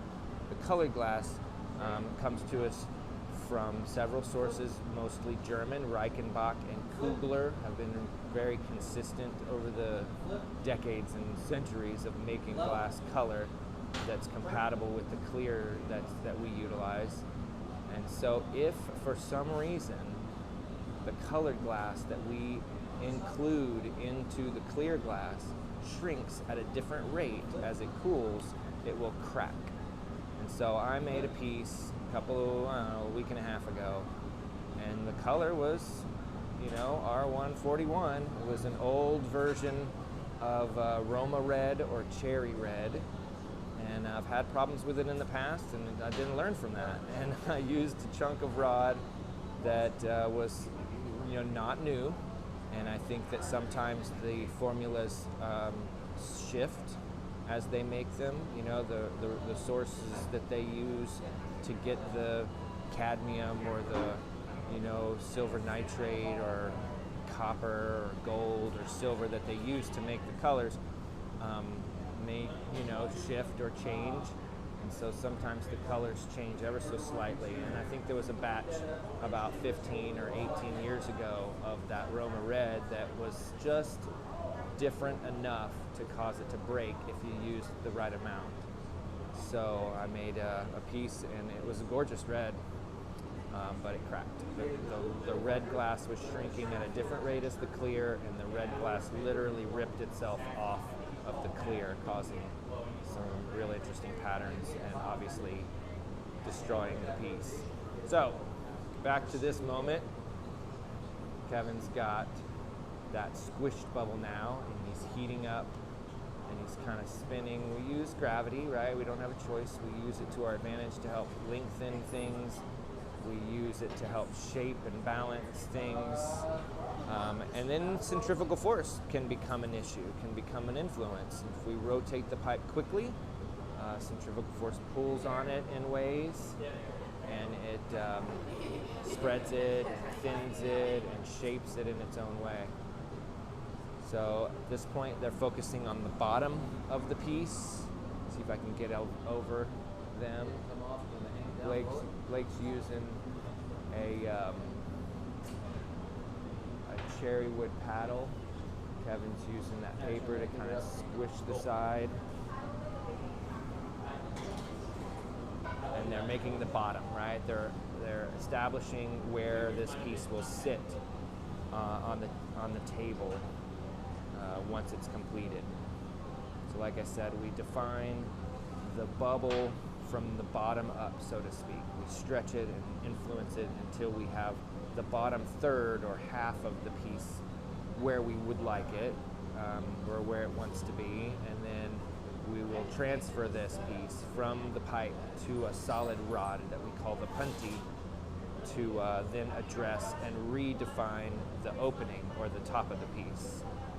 So Kevin's letting gravity help him a little bit. It looks like it expanded a little bit with him spinning, so he'll probably come underneath it a couple of times, flatten it just a little bit. There he goes. And then he's wanting Blake to press on the bottom again with the wooden paddle. Make sure that that bottom's nice and flat. I know Kevin doesn't want a very big bottom on this piece. He's been making these with these precarious little bases, so it's important that that's balanced and centered and flat. And he's also, like I said, going to chop this thing up. He's going to carve into it. He'll probably define a very crisp bottom on the lap wheel once it's cool, and then carve into it to give it some lenses and some cool optics. So, looks like they're close to the transfer. Blake's going to gather on a solid rod now, just a little bit of clear glass, and then they'll attach it to the bottom and break it free of the pipe.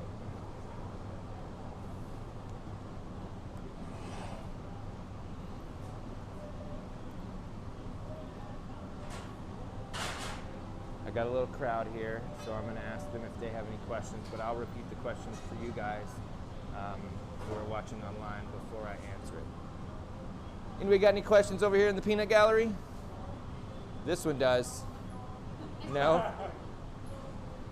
So they're about to make the transfer from the blowpipe, right? They've been blowing this bubble and stretching it and squishing it, and they're going to transfer this to a solid rod now so that it can address the top. The bottom half probably is in its final shape or very near its final shape, but the top that's attached to the pipe is not near completion. So we oftentimes will blow a piece, define where it sits on the table and a little bit of the bottom, and then we'll transfer it to a new pipe and then readdress and reshape the top.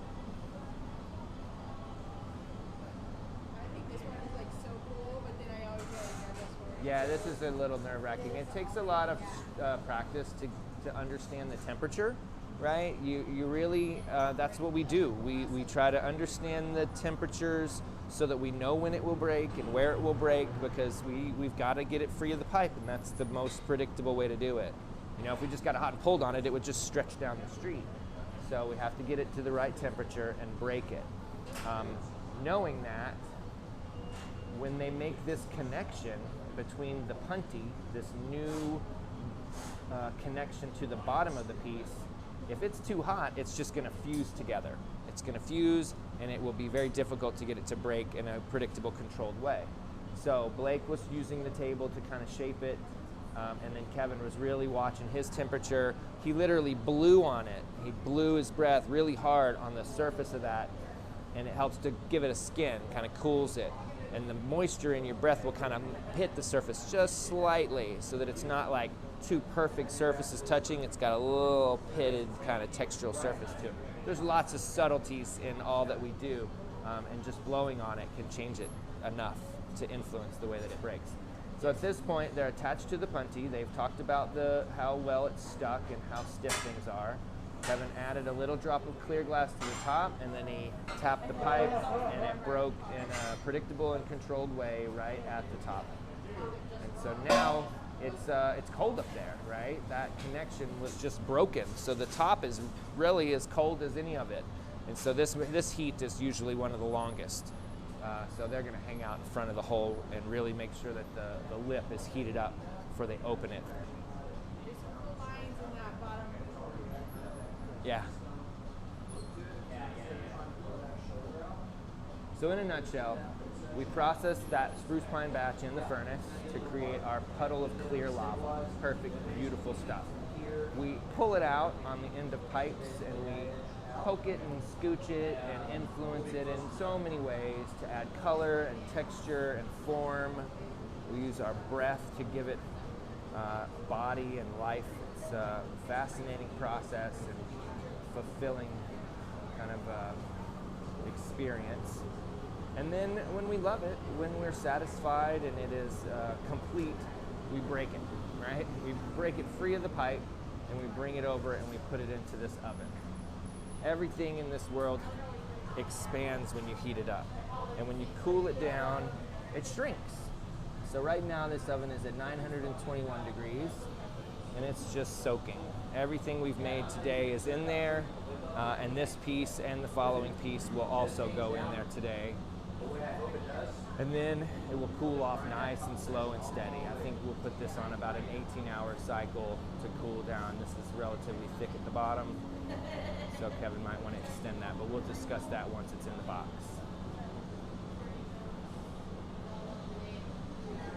I want to thank you guys for hanging in there with us and watching this demonstration. I want to thank the team. Nice moves, Kev. Yeah. Thanks, Gravity.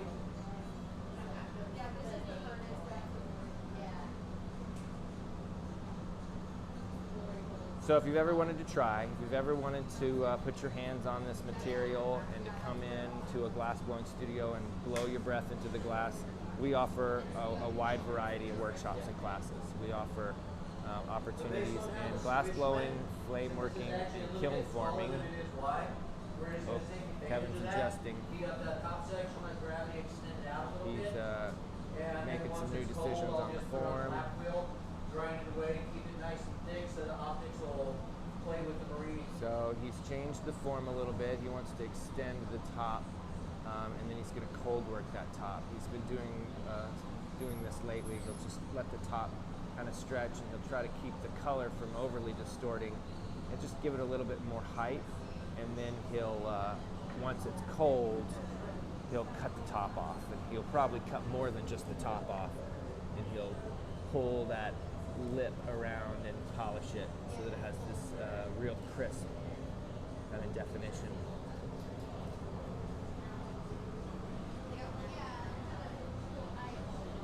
So like I said, if you've ever wanted to come in to a glass blowing studio or work in front of a torch to make some beads or some jewelry or some marbles or some flame worked items, we offer lots of classes in all three disciplines of working with it molten. Glass blowing, flame working, and kiln forming are distinctively different, and we offer one-time and extended workshops in all three.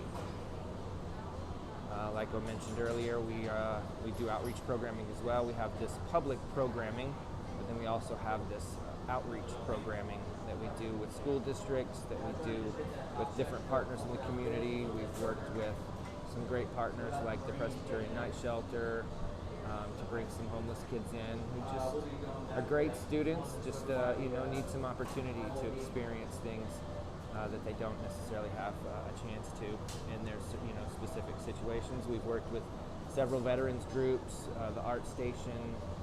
We've got some ties to the VA here in our community, and we look forward to doing more programming with veterans. We work with a great family justice center called the One Safe Place here in Fort Worth, and we've done some awesome programming with their Camp Hope, and bringing kids back together once they connect during their Camp Hope programs for some making camps here at Seneca. They've also made some really great things, some nice outcomes. So Kevin's kind of let that taper a little. He's squeezing that back to the middle, making that hole smaller, and then he'll ultimately carve that once it's cold. Yeah. So It's really thick, so he's just kind of going to give it some time to cool down, and then we'll break it free of the pipe. Blake's got the gear out so that he can catch the piece and safely put it into the oven. I'm going to go get us a good close-up.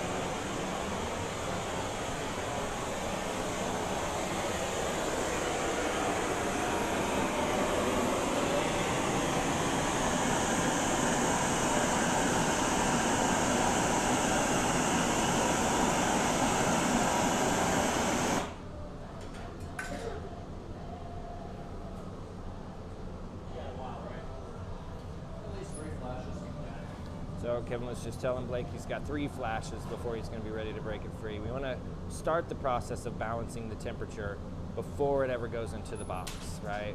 Right now, the top is hotter than the bottom.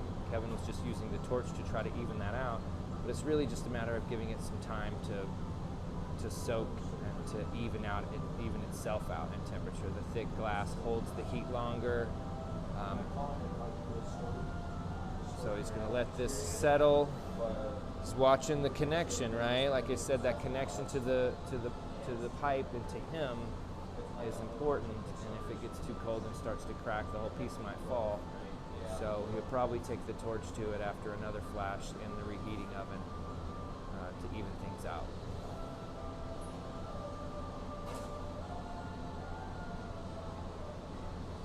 Go to the top. Yes. Yeah, on the top right. Top right. Okay.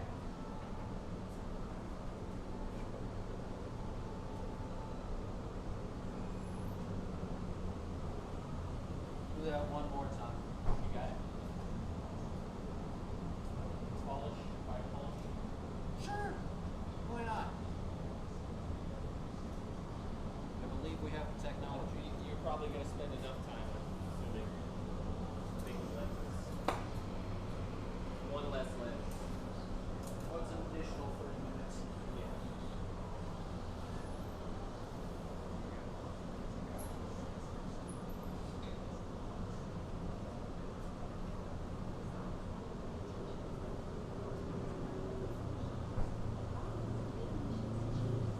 It's always fun for us to spotlight, one of our own.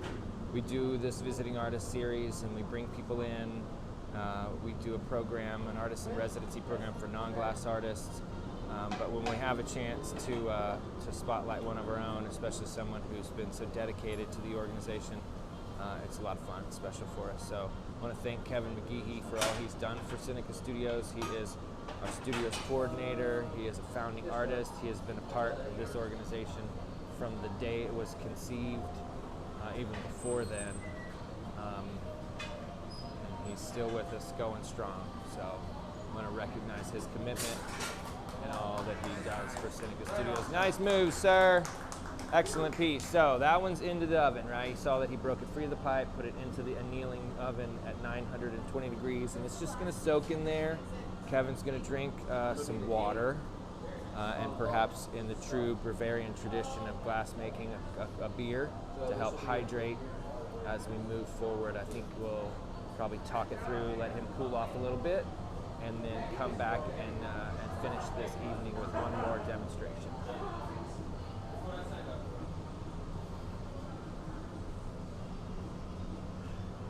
His next piece is going to be a cane roll-up, and Okay. then it's going to get stuffed into that cup that he has. All right, so he's going for the cane roll-up. He's got some cane sitting here on this little cane marver.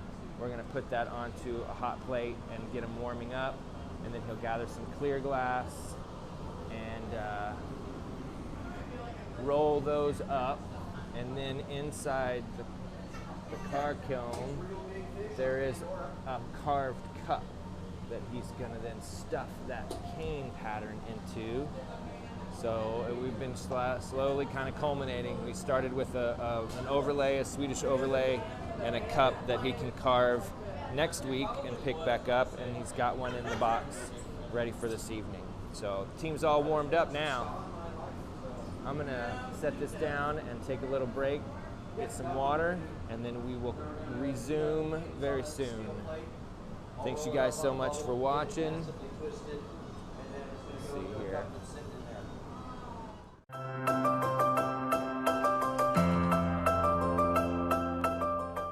We're a nonprofit dedicated to education, dedicated to community, and we use glass art and the creative process to help people to heal and to become interested in the visual arts, to become interested in science. A lot of our programming is focused around STEM concepts, STEAM concepts really, to include the arts.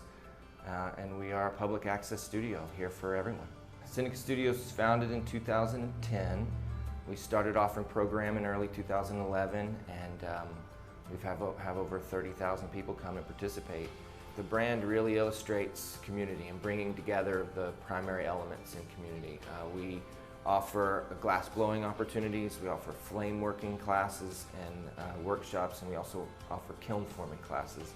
We've done programming for domestic abuse survivors, we've done programming for homeless kids and people who are looking to heal. We've used our process to help people to express themselves. One of our probably more powerful stories is about a young woman named Alexis who came in, and she had never worked with glass, and we did a kiln forming project, and she and her brother and several other students cast their ideas into thick pieces of glass, and she made a heart that helped her to express the loss of her father. Had a pacemaker. It was a real interesting piece, and it ended up going at auction to someone who had also lost their father, and it was a really powerful moment for all of us. She was struggling to express herself, and we helped her to find her voice and to make something that she could not only see how it could help her tell her story, but also to connect in the community and help someone else kind of heal through glass art. As Seneca Studio presents to foundations and to donors and receives support, oftentimes the support is specific to a project where we're bringing in kids that are connected with those foundations or with those donors, and that money goes specifically to offering this opportunity to people who wouldn't have it otherwise. The organization has a sustainability model where we generate revenue in many ways, and that revenue is what covers our overhead and keeps the organization going. The support oftentimes is specific to a program, so that 100% of people's donations go towards offering programming to people. Our outreach and our culture of outreach really drives us to find funding outside of that so we can bring the community in and offer programs specifically to our community. Thank you. We are a determined group, and I pledge that any support offered will be used in endeavors in the spirit of community, with kindness and generosity, and with fearlessness.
our live stream.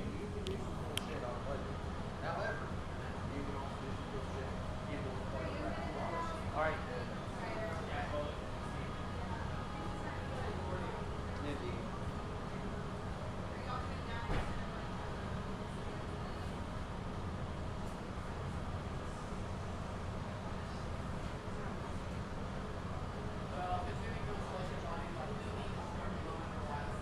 Oh, really?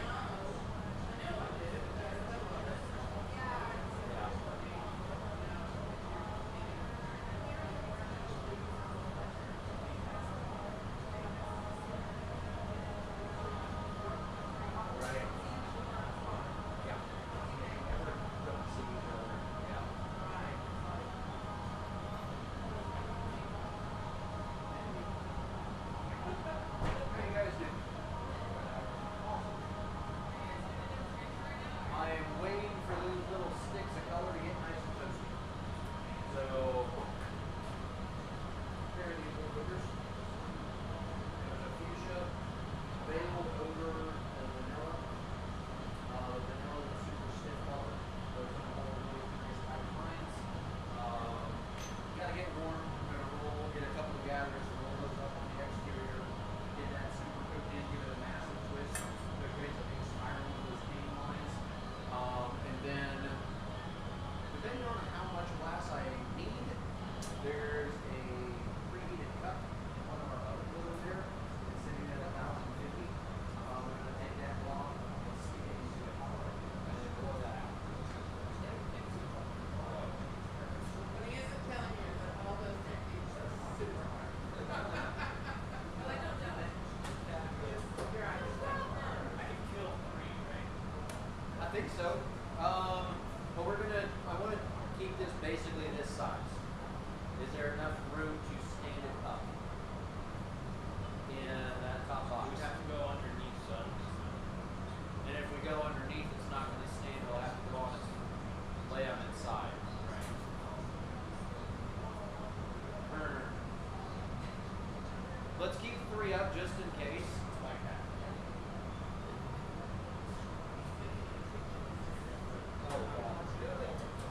Yeah, No, I might as mean- well. It's already up. Yeah, might as well. Might as well just set it down slow. Yeah. Dr. Ron Hill? Did he call you? No, I haven't talked to him. He told me. But yeah, we had a great talk. He said, so excited to do it. Do you like the idea that Is it dead? I can't see it. Lights should be good. Boop. I can't see a thing. yeah. Is it on? Yeah. Okay. It is, but it's not on this camera yet. Got it. Oh, it's because I turned the brightness down so that the battery lasts. Oh, got it. Got it. Oh, now I can kind of see it. It's big. You're not actually on the camera. Good. All right. Okay. Yours is off, right? Yes, I'm off.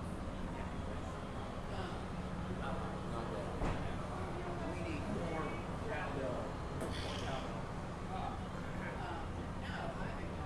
All right, you guys. I'm going to take over for a little while to give Clifton's voice a rest. That is the most diplomatic way to say that ever.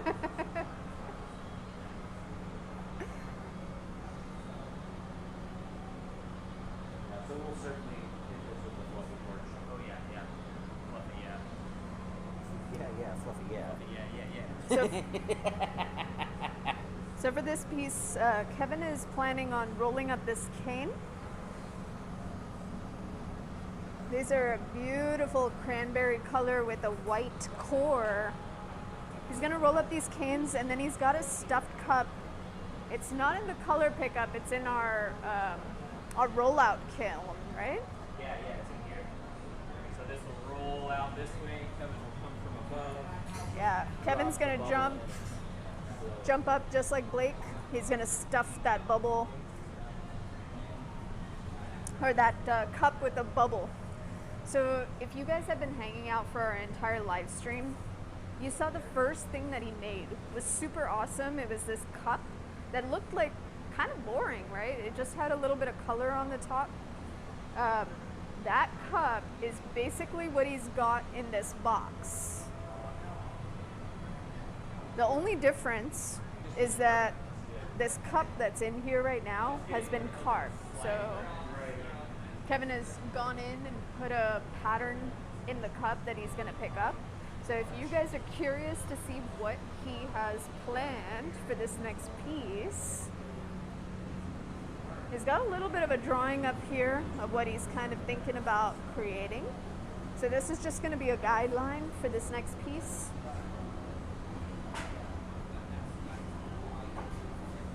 In terms of shape, we'll have to see what that looks like as he gets going here. So this piece, Kevin, is this one, right? Yes, that's This correct. one? Yep, that one. That's what we're shooting for. All right. So it's not going to be flattened like the other one. Ideally, no. This will stay more cylindrical, spherical instead of being flattened for sure. Got it. Cool. And it's also not going to be huge because the purple that's on the cup we're stuffing into, Yeah. I don't think is really dense. So I don't want to stretch it out, blow it out too far, and lose the purple windows. Got it. So we're going to keep it a little on the small side, hopefully utilize all the thickness down here, and that just be nice clear. Awesome. Nice. So the cup that's in the box right now is purple in color. Yes. And the cane that we're rolling up is like a cranberry color. Yes. Beautiful. Cranberry over vanilla. And Very it's a awesome. Duro. Awesome. So the Duro color is more stiff, so it's going to retain a really beautiful line quality. We've got it on a little bit of a heating system to warm up those cane, and then as Kevin is rolling it up, we're going to heat them with a fluffy torch as well.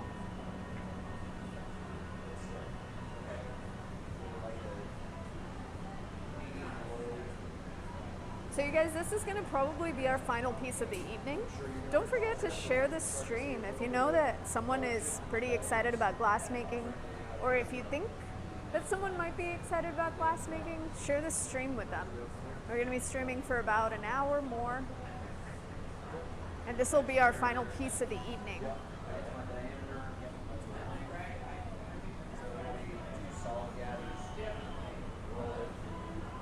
Also, don't forget that if you have any questions about what we're doing tonight, or if you're curious about the process or anything like that, or if you want me to pass Kevin on any questions, feel free to put them in the chat box.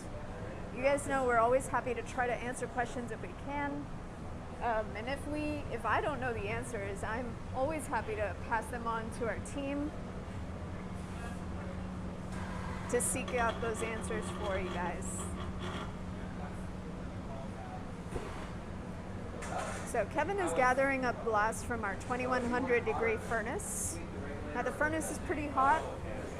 We get pretty used to this heat. The more that you work with this material, the more your body gets used to it. It's pretty liquid at this temperature, so you can see that Kevin's constantly turning as he is working. One of the things that we constantly fight as glass makers is gravity.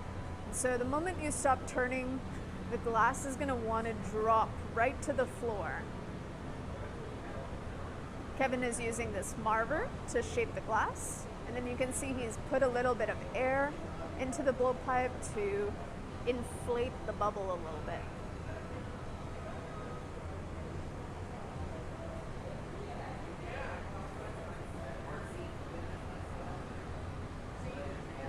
So if you are local, don't forget that we do these demonstrations every second Friday of the month. We put out the bleachers so you can come, bring your friends, and hang out with us.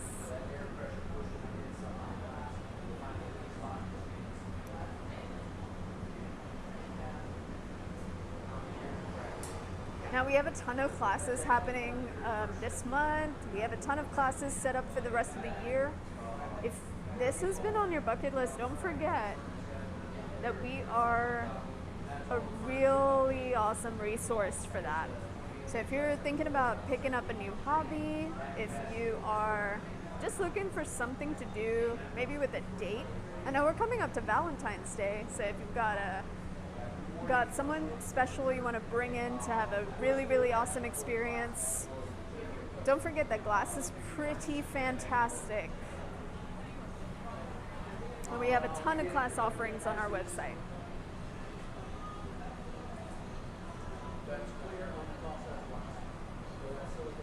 So for those of you who have been paying really, really close attention, you've probably noticed that Kevin's glass has gone from really, really glowing yellow, orange in color to almost clear at this point.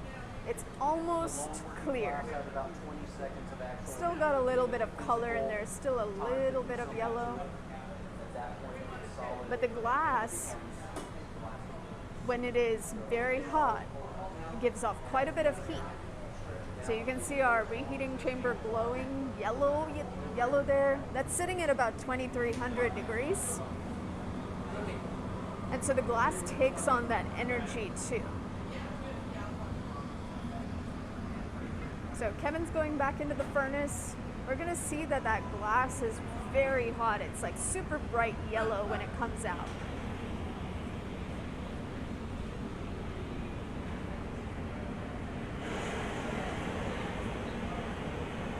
Just by stopping, turning, tipping it down, you can see the glass is super, super liquidy at this temperature.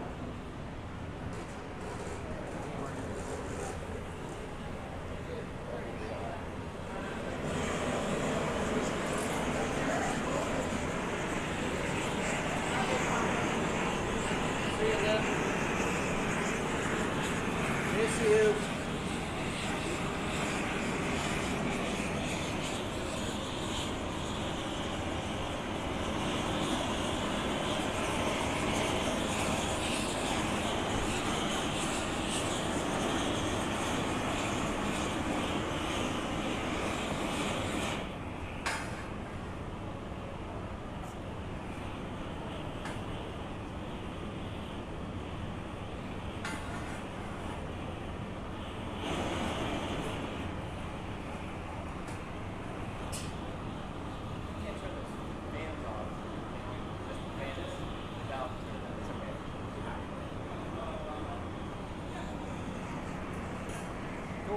All right. I'm good. So Blake's heating up these cane just to make sure that the glass sticks really well.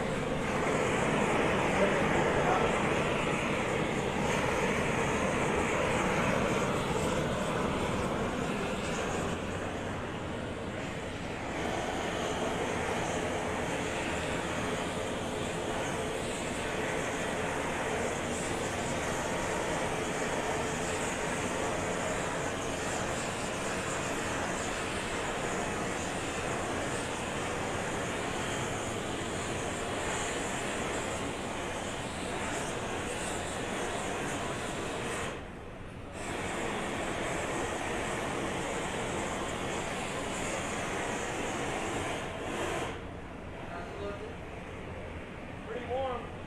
Yeah? Yeah. Ready? Think so.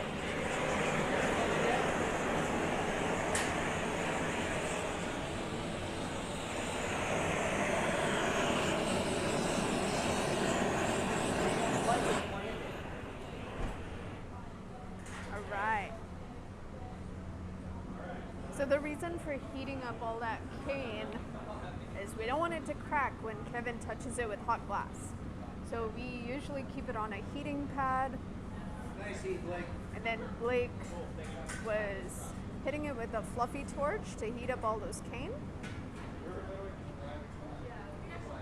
That'll also make sure the glass sticks really nice to the bubble without cracking. Now these strips of glass are called cane, and Kevin has pulled them previously by layering color. So as he was talking about earlier, he's got a vanilla color instead of this inside of this cranberry color. And it's a pretty cool process if you've never watched cane pulling before. You layer up the color in a big block, and then you pull it into a long, long strip of glass.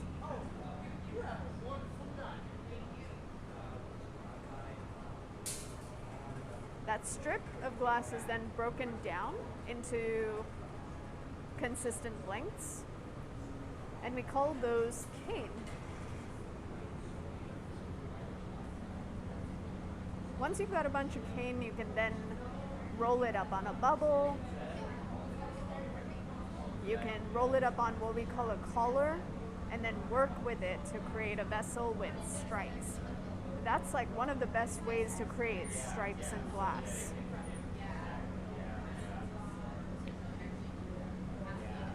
Now, if you guys are just tuning in, or if you've never ever watched glass making before, you're gonna notice that Kevin's hands are constantly turning. So he's using the Marver table, spinning very slightly in one place to twist those lines up. You'll notice that they started out straight and they're slowly twisting on themselves. Just by kind of rolling in one place, Kevin can urge those lines to twist on themselves.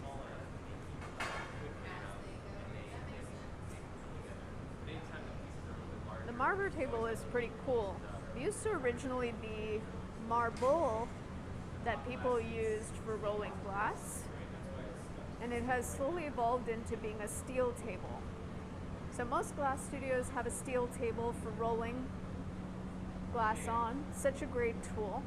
Just taking inventory. Because you can All is well. you can shape the glass up pretty well on a flat surface. Not only can you shape it, but you can also control the heat. So just by rolling it selectively, you can create cool spots where the glass won't want to blow out as much.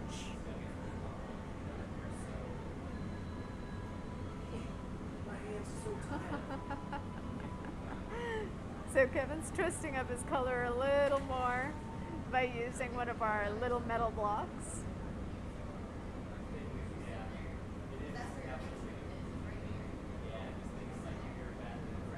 It is always such a pleasure to be able to feature one of our team members because they're so comfortable in the studio. They know what they're doing. There's so much talent that we forget about when we're working with these people every day almost, you know? Kevin has been doing this for so long. He's so talented that it's always like such a privilege to be able to feature him for one of these demonstration nights.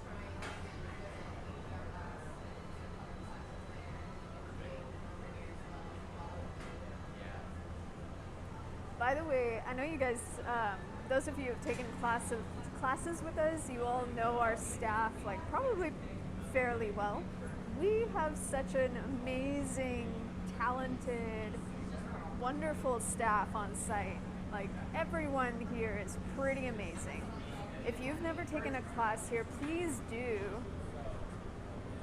The folks here are some of the most kind, amazing, warm-hearted people you'll probably ever meet in your life. So Tell Jean had a martini. So definitely consider coming and taking a class with us,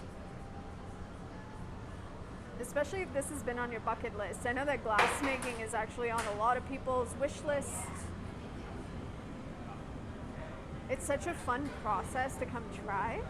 And if you're not the kind of person who wants to work in hot glass, don't forget you can also come see me in the kiln forming studio. Or you can come take a flame working class with Nick.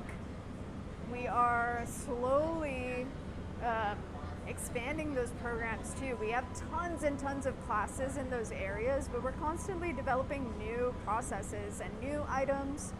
So if there's something you really want to try, if you've come and done like a bunch of different items in those classes, let us know if you have some ideas for some cool new things you want to try. We're constantly changing things up, developing new items.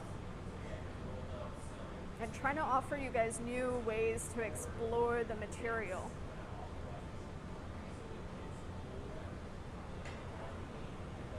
By the way, those of you who are interested in becoming collectors of glassmaking, we have an amazing exhibition coming up in March that you may want to be a part of. So do look out for our Vitramoda exhibition. It will be running the entirety of March. I know Heidi's listening in, so she'll probably put it in a link to that. But the website is vitro.moda. That's going to be a really unique opportunity to come check out some glass from professional artists from all over the country. We're going to feature about 30 artists in a gallery exhibition. So those of you who are new collectors or established collectors, that's going to be a really, really awesome opportunity to purchase some beautiful glasswork.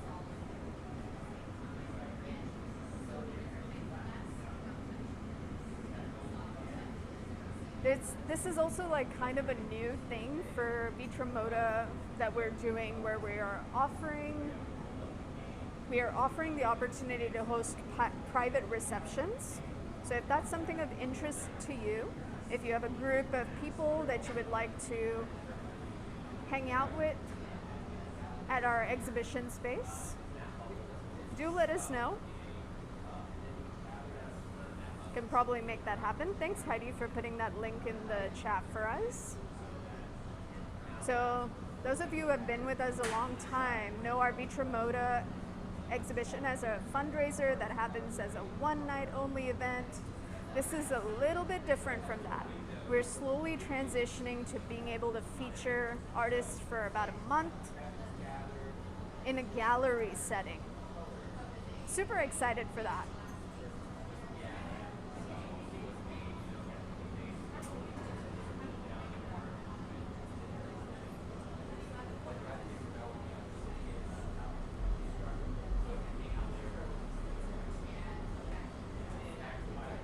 So Kevin's got this color all twisted up.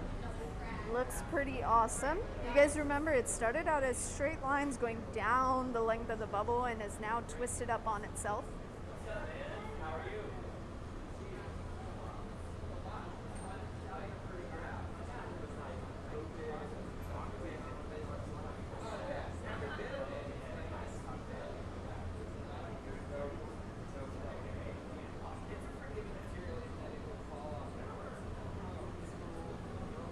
Glass is such a cool material. There's so much you can do with it. Those of you who have worked with us in some capacity through our classes, through our programming, know that it's such a flexible material.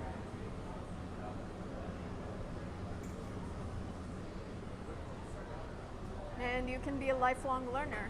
So for those of you who get bored very quickly, like myself, you can constantly be learning about this material. Never stop learning.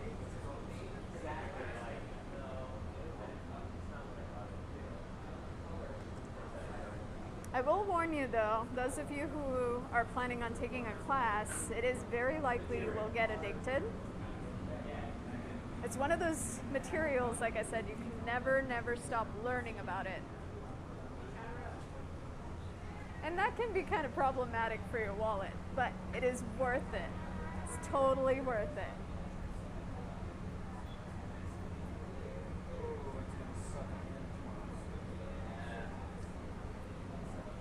So Kevin is slowly strip gathering a little bit of glass on top of his color application. That strip gather is meant to just get a very thin coating of clear glass on top. It's a nice way to control the amount of glass you're working with to make sure that it doesn't get to be too voluminous.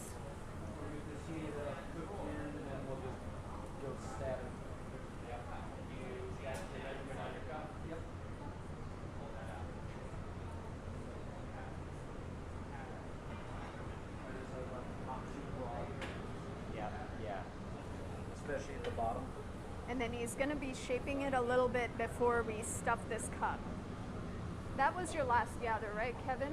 before we stuff it. Before you stuff it? Yeah. That's good.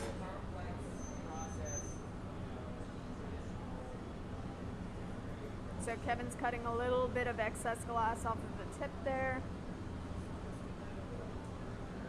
We use a set of calipers to measure things in this studio. So before we started, Kevin took a measurement of the cup that he's planning on stuffing, and he's got a set of calipers on the bench to make sure that he's not too big when he goes into this cup form. So for those of you who've been hanging out with us since the beginning of this live stream, that first piece that we put away is kind of the shape that we're going into right now. So it's like kind of a cup shape. Kevin's gonna get that bubble nice and hot, and then he's gonna drop it into a cup shape. Now this cup shape is a little bit different from the one that he had prepped. So earlier today, he made a cup shape that was just a plain old cup. There's the heckling I've been wanting.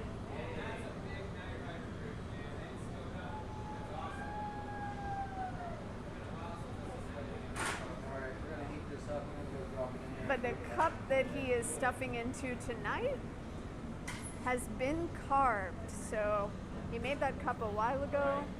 He's taken it into the coal shop, carved through the surface to put a design in, and now he's gonna stuff that cup with a big old blob of glass. So we gotta get the bubble nice and toasty before we do this. Just gotta make sure the temperature is nice and even and gooey.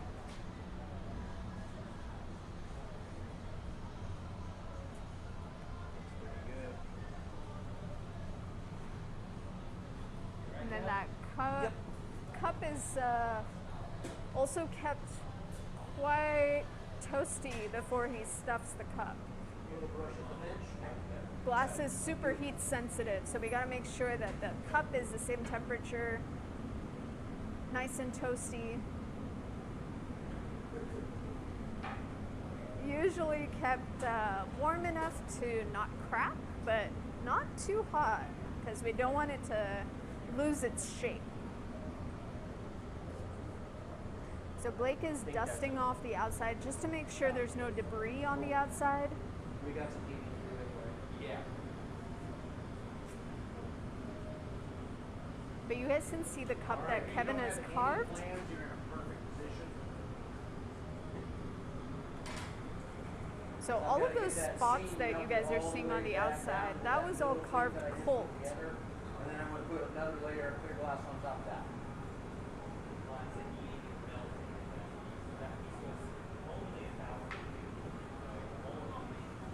Will you pull the heat, the pickup thingy off that marker for me? Yeah.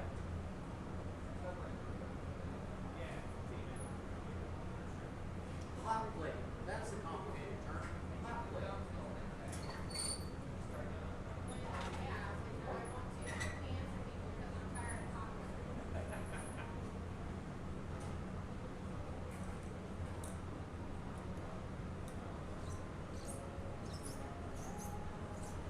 So this process that Kevin is working with is super laborious and very time intensive. Yep.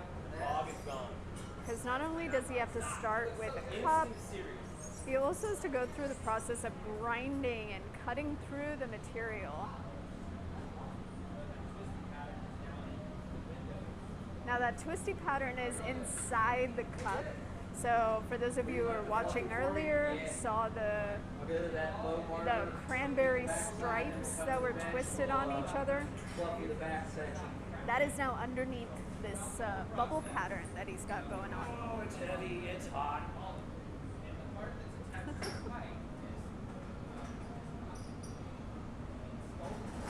So Kevin's marbling this cup to make sure that that cup is firmly attached to the bubble that's inside.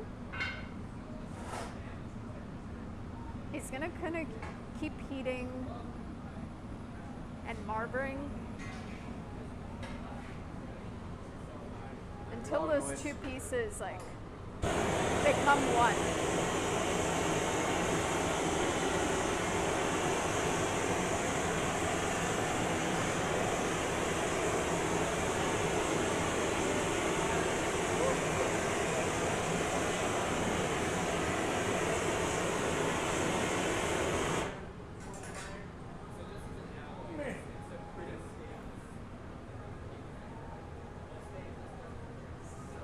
So this cup that Kevin has picked up is pretty thick. He is slowly starting to complain about the weight. This is a little bit thicker than the cup we put away earlier tonight.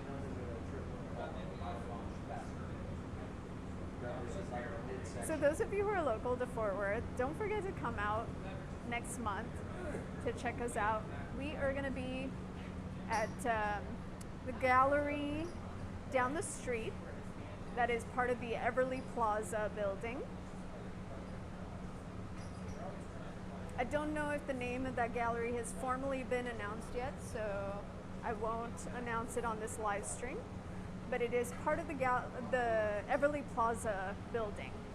And we will be having an exhibition there for about a month, so it will run from about March 5th to March 26th, with a closing reception on March 26th during Spring Gallery Night. Forearms are blown out. Kevin is going to have some work in that show. So he's going to have a few wall pieces, I think a couple of pedestal works. I don't blame you. I appreciate the offer. So if you haven't seen Kevin's work in person, please do come out, check it out. We're going to have a bunch of art artists, local artists, as well as artists who are nationally recognized in that space, with all sorts of different types of art.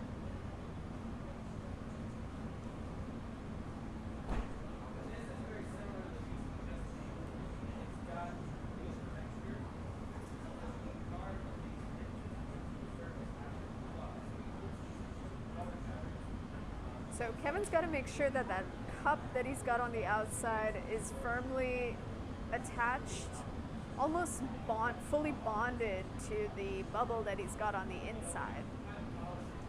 Feel like I'm doing something, but don't feel like I'm doing something. Yeah, you are.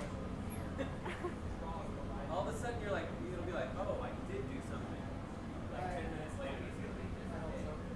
One of the important things when you're working with stuffing a cup is making sure you don't trap air in between the layers. And so Kevin did that really well. He put that bubble inside that cup and has slowly marvered it together to make sure that he hasn't trapped air in between the layers of glass.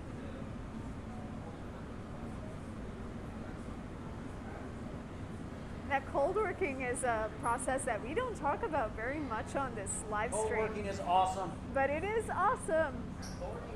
We talk about the cold working being the coolest process actually that we offer. It really is. You're working with the glass cold and you get to cut through it using a variety of tools. Now that is a process that we offer. A lot of people actually do a lot of cool projects just by cold working the glass. So those of you who are like interested in cutting open bottles, recycling bottles and cutting them open into drinking glasses and vases and things like that, that's all done by cold working the glass, by cutting and then polishing the glass. Really awesome skill to know how to do.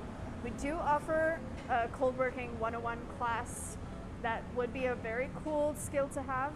Just remember that not only do we offer hot processes like glass blowing, flame working, and we also offer warm process called kiln forming, and the cold process called cold working. Yeah, yeah.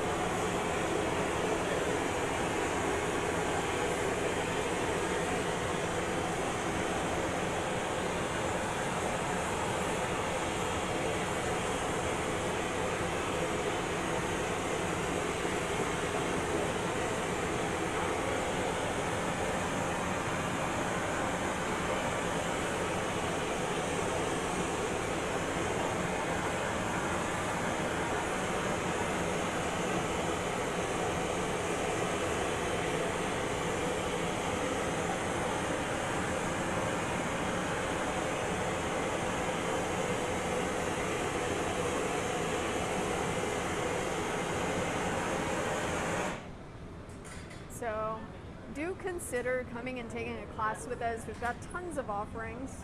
If hot glass isn't your thing, cold glass might be. Cutting through the glass, decorating the surface of the glass. Those are all processes that we can teach you. And if you already know how to cold work glass and you're just looking for a place to do it, don't forget that we are a rental facility as well. So you can come by, you can rent our facility to sand carve glass, sand blast glass, grind glass, cut glass, do all sorts of cool things with this glass material.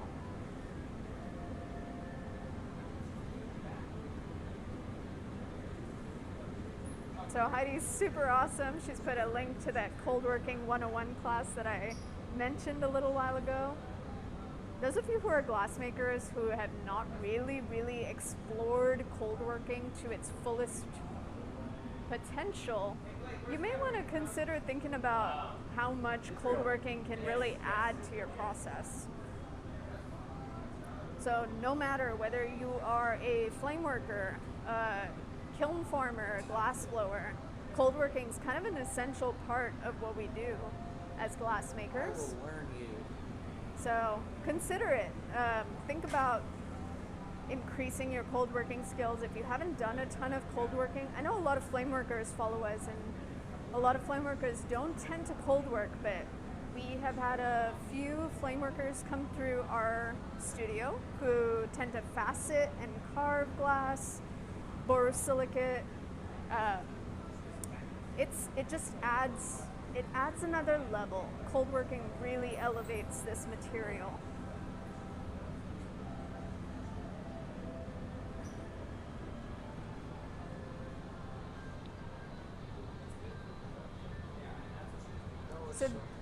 So this form is going to be a taller base form, correct? Hopefully, yes. Okay.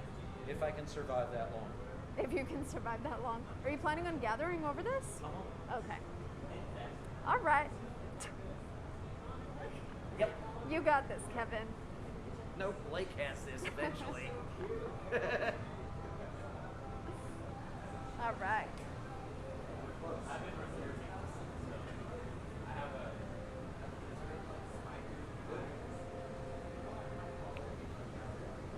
So Kevin's plan is to take another gather over this bubble.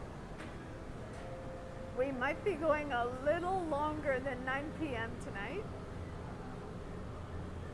Maybe. Sorry. That's okay. I'm okay with that scene. All right. We'll get it up. All right, Press cool. it down. Get that bubble pushed down a little bit further because it's right there.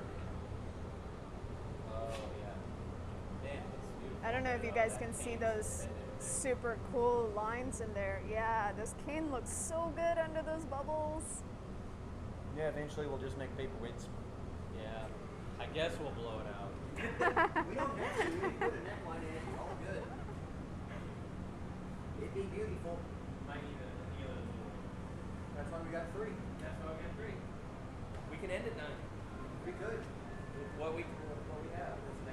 Just put the whole thing in there. It'll be amazing. Not with the pipe though. No, no. Or we won't do it like the Italians. Just put the head of the pipe in there. Have her turn for the next 12 hours until we come back.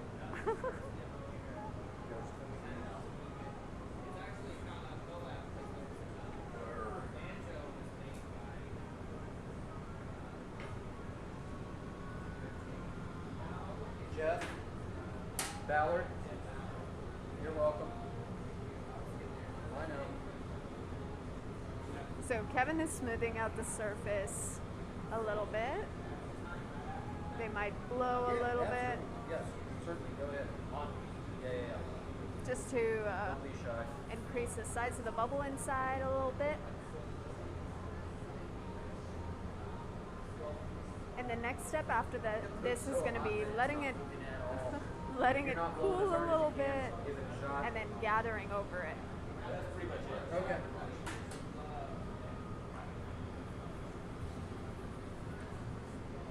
So you guys, I just want to emphasize how long the color process really takes.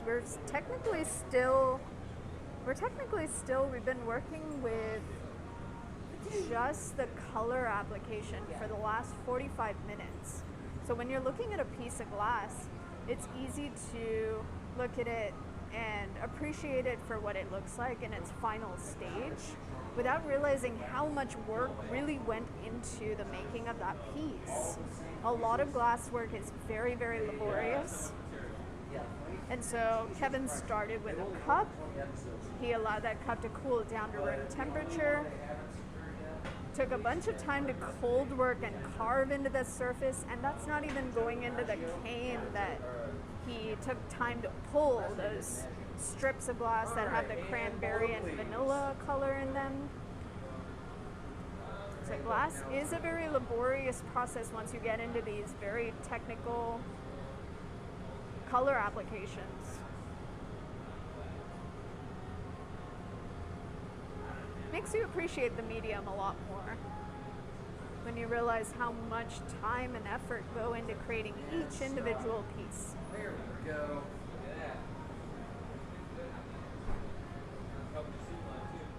Yep.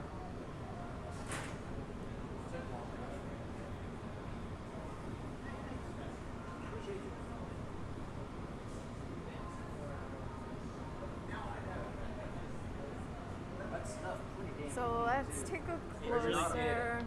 I couldn't really. I can't tell if there's a bubble. Yeah. I don't- Yeah, you do. A little bit. Yeah, a little bit. Right. Yeah, that's all. Yeah. I should have moved it closer. It looked to the edge of the as I door. was. I don't know how you would have known because it looked fine to me while I was down there.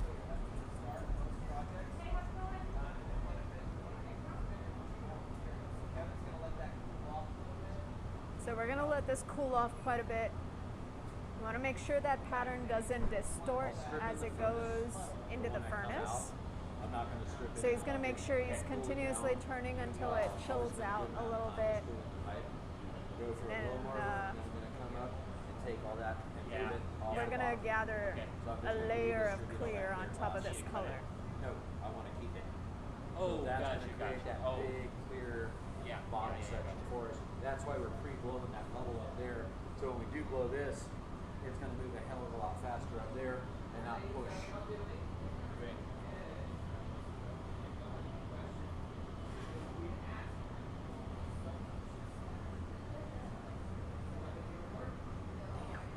That That's looks, a big bubble too. it is, it is. Maybe this will be an open-ended thing. However, if that's the case, I don't want to have that thick bottom down there. That has to. Yeah. Yeah. If you're gonna. This is the top. No. Right. Or it's cut that, cut there, and then cut opposite there.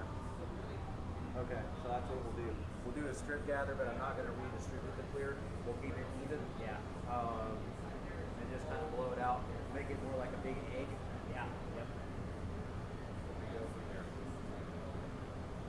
So cold working is a very essential part of Kevin's process. He's talking about, at this point, not only the gathering and the creating of the shape, but also the post cold working. How he's gonna finally cut the shape after he's done creating it. And so once he gathers and shapes this bubble and creates the shape, he is then gonna cut into it to change the shape even further. Crazy spiral inside there, and he's about to go back to the furnace and gather another layer of clear on top of it.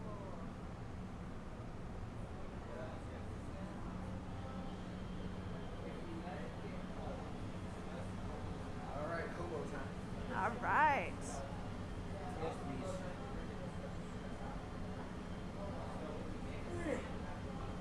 So we're going back into our 2100 degree furnace to gather a layer of clear. Now, the furnace has clear glass in there. We do not have any color in our furnace. And the goal is to not get color in the furnace. So we've got to make sure that what we're going in with is pretty nice and cool relatively cool so that we don't end up with any color in the furnace. You can see the glass is super liquidy at this temperature. It is around 2100 degrees, and the glass is almost like honey at this temperature. As we work it, as we work with it, it slowly stiffens up, becomes something more like taffy.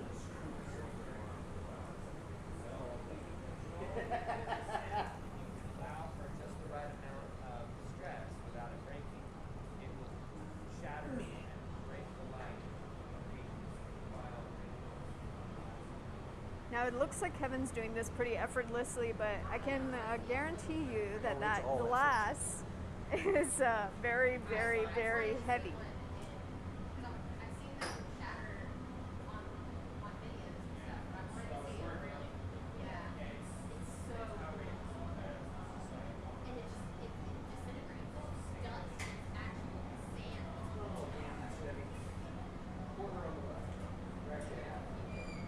Now, because Kevin is going to be carving and cutting into this glass, thicker glass is probably better for that. But I don't think he anticipated for it to be this thick. So he's cutting off a little bit of glass.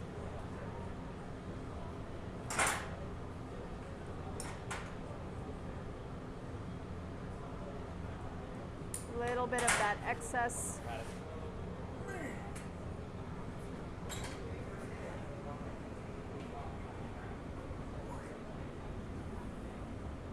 That's $15.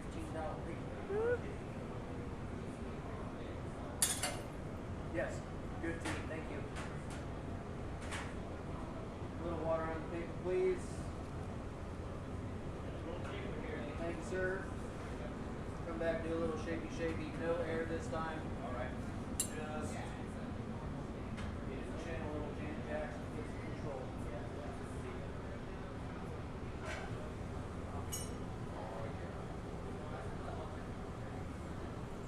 Kevin is using one of my favorite tools in the studio, the newspaper.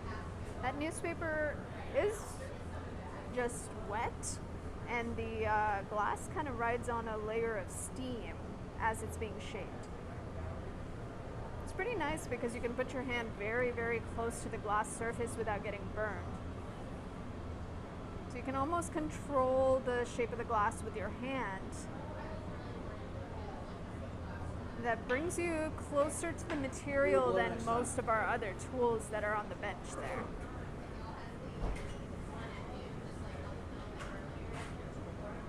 Sure don't want to tip again? Very. I am not Caleb Stewart. I'm not Jason Christensen. I'm not Martin Luther. I'm going to be your fighter. Yeah, we better leave sunglasses. Yeah. We've been through all the colors. Although T might be pissed off when she charges on Sunday, so. Although she's already been pissed off. Alright. Sorry, T. We will blow. I'm on the paddle. I got the shield. When you're there, go for it. On. Yep.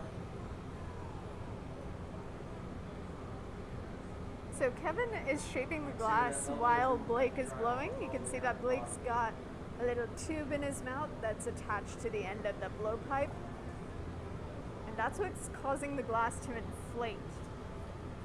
So we're slowly giving it some air. Yes. And stop there. Anytime we are working with vases or folds or big hollow vessels of any sort, we're going to want to inflate it as we are turning and shaping the glass. Maybe. That honey probably won't work.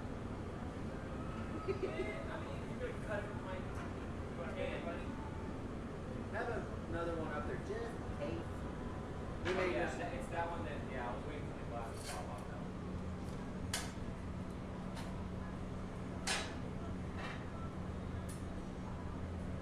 And Gus's fried chicken for the win tonight. Yeah, oh, that's what it was. Okay, got it. They've been fried chicken for like 5 hours straight. This is wrong with chicken. Yeah, shout out to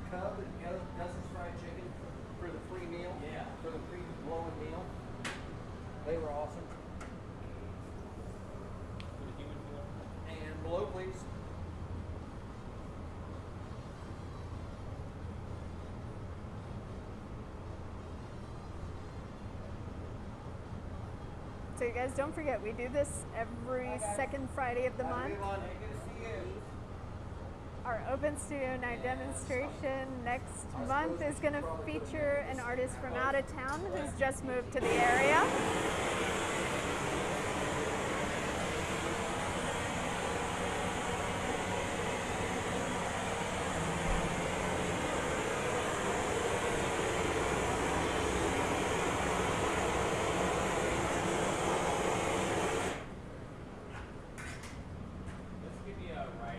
So definitely tune in for that. We will be demonstrating next month again, the second Friday of the month.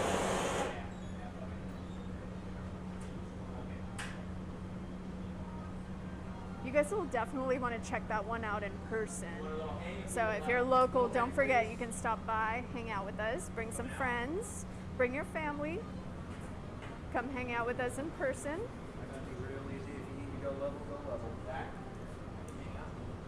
The best part about hanging out in person too is being able to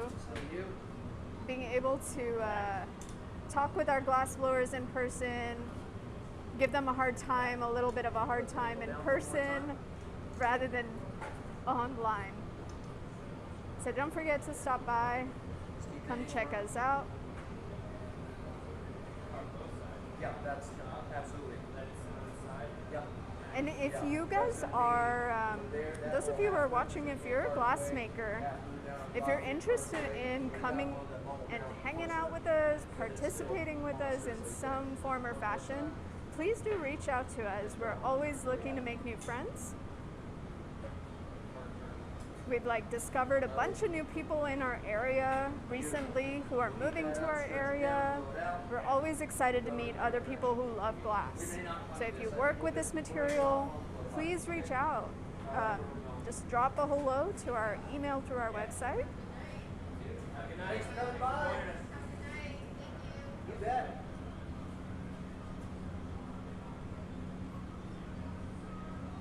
And yeah, if we can't offer you a rental facility, we can at least offer you some cool new friends.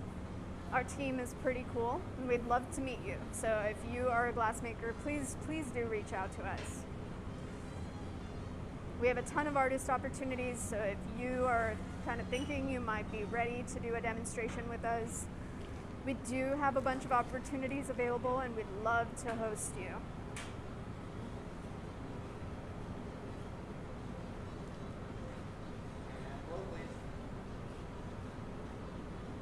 Heidi's dropped that link for the artist opportunities in the chat below.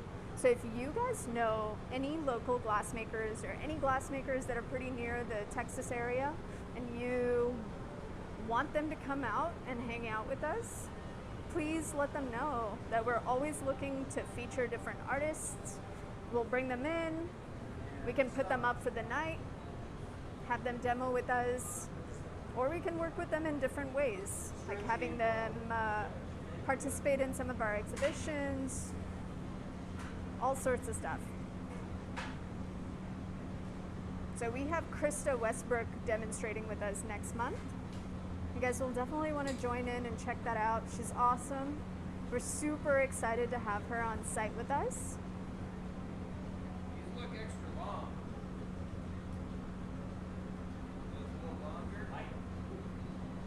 What ends up happening? And that'll be quite a treat because I think she's only in the area for a few months. So please do join us next month for that. Don't forget too, we have our Vitramoda exhibition next month. So those of you who are excited about glassmaking, want to see some cool pieces in person, that Vitramoda exhibition is going to be a really good one to check out.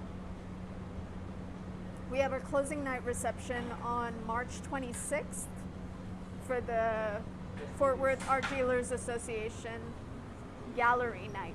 And below.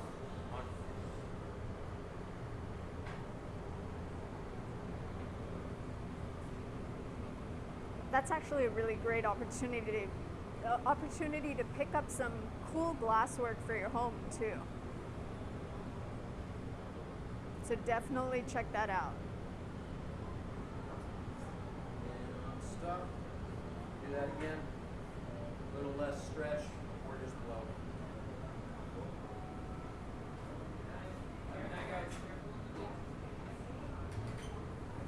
So Kevin is blowing this out. He's stretching this out.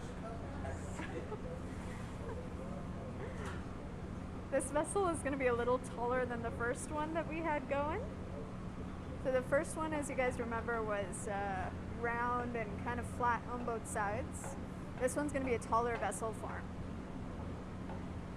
It didn't mean to be. In fact, I think he's going to, once this vessel is done, I think he's going to cut into the form and change the top. Yeah, This. he's gonna chop. He's going to chop it. both ends off. Got it. Right away. Oh, So even the bottom? I think he's gonna chop both ends off and let it sit on its side. Got it. That's where he's headed. So it's not going to be a vase form. What he's planning on doing, it sounds like he's going to be chopping off both ends of this shape and having it be more sculptural.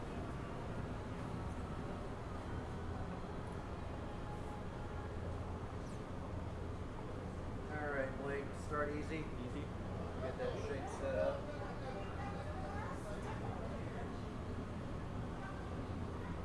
A little hard. So Blake's inflating the bubble ever so slightly as they are shaping this form out. And stop. You guys meet down there. Twist is still Off center. Whoa! So, right. Cut it. Half in twist. I actually think that's kind of cool. I Yeah. don't think we want to mess with that anymore. Yeah, because that whole bubble right there goes away. No at the end of it. That's good. Oh, Gonna pop this up at all? Your bead is a little flat right there. It looks good. It's nice and dark on this end. I think we just leave it and let it go where it's going to go.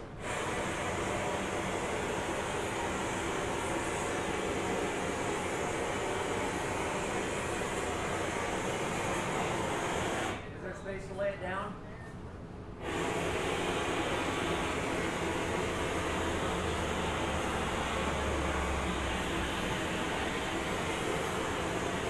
Fine, we're figuring out a spot.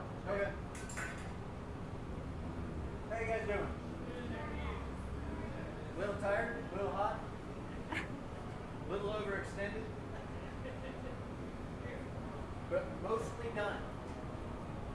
I can take those flat. Yeah. I'm good, but thanks. Okay.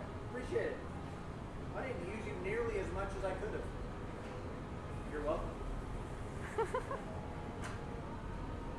but a new piece of frax here, so let's give it a sec. Oh, is that blue? Purple. It is purple. Surface? It is Z85. You went to Zimmerman. Oh, this is that massive purple hole you got, isn't it? Do you want me to take a picture? I've been collecting for a couple of years. I remember that purple that came in. You were like, look at all this purple. I have a lot of purple. I've got 3 really How nice much of that sticks cherry of do you have? amethyst. The cherry? Yeah. Even more. Really? Yeah. I've seen some outrageous people selling it for crazy Outrageous prices. money. Yeah, Zimmerman stuff online. I got most of it well before that Yeah, happened. I know. Just because it's hard to find. I saw this weird post. This guy posted this piece of Zimmerman about this big. Yeah. And people were like talking about posting it up, sculpting it on the torch, and it's like perfect. That is Mark Cornblue. And I'm He is like- up in, I actually bought a couple from him because he's in Nebraska. He actually had, Talking about using it in the yeah, torch. he does, he's a beautiful flame worker. He goes to glassies all the time. His whiskey glasses, they're all fumed. And they are smoky. I mean, I don't know what kind of witchcraft he does, but they are amazing. But he came into a huge stash. And I bought a good amount from him before he jacked up his prices. All right.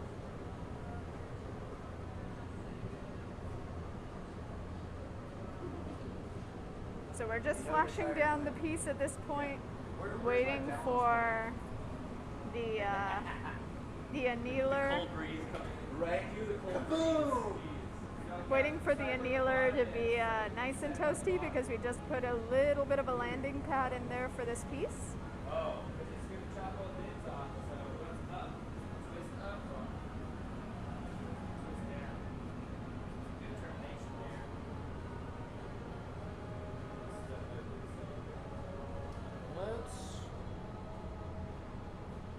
Yeah, we can set it like that, where your twist is mostly up. I'm fine with that. Because that'll still give, well,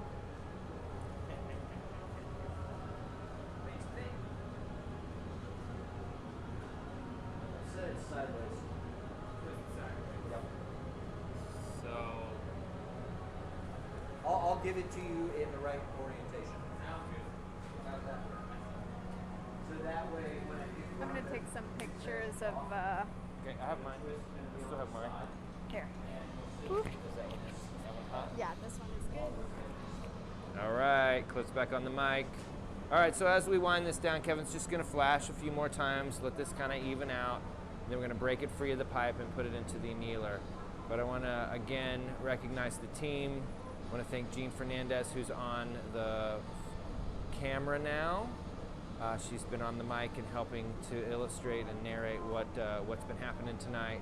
I wanna thank Blake Bowles, who's been assisting Kevin throughout the evening. I want to thank Tatara Siegel, who's been in the gallery talking to everybody and answering questions, and then Heidi Childers, who's been on the computer producing this broadcast.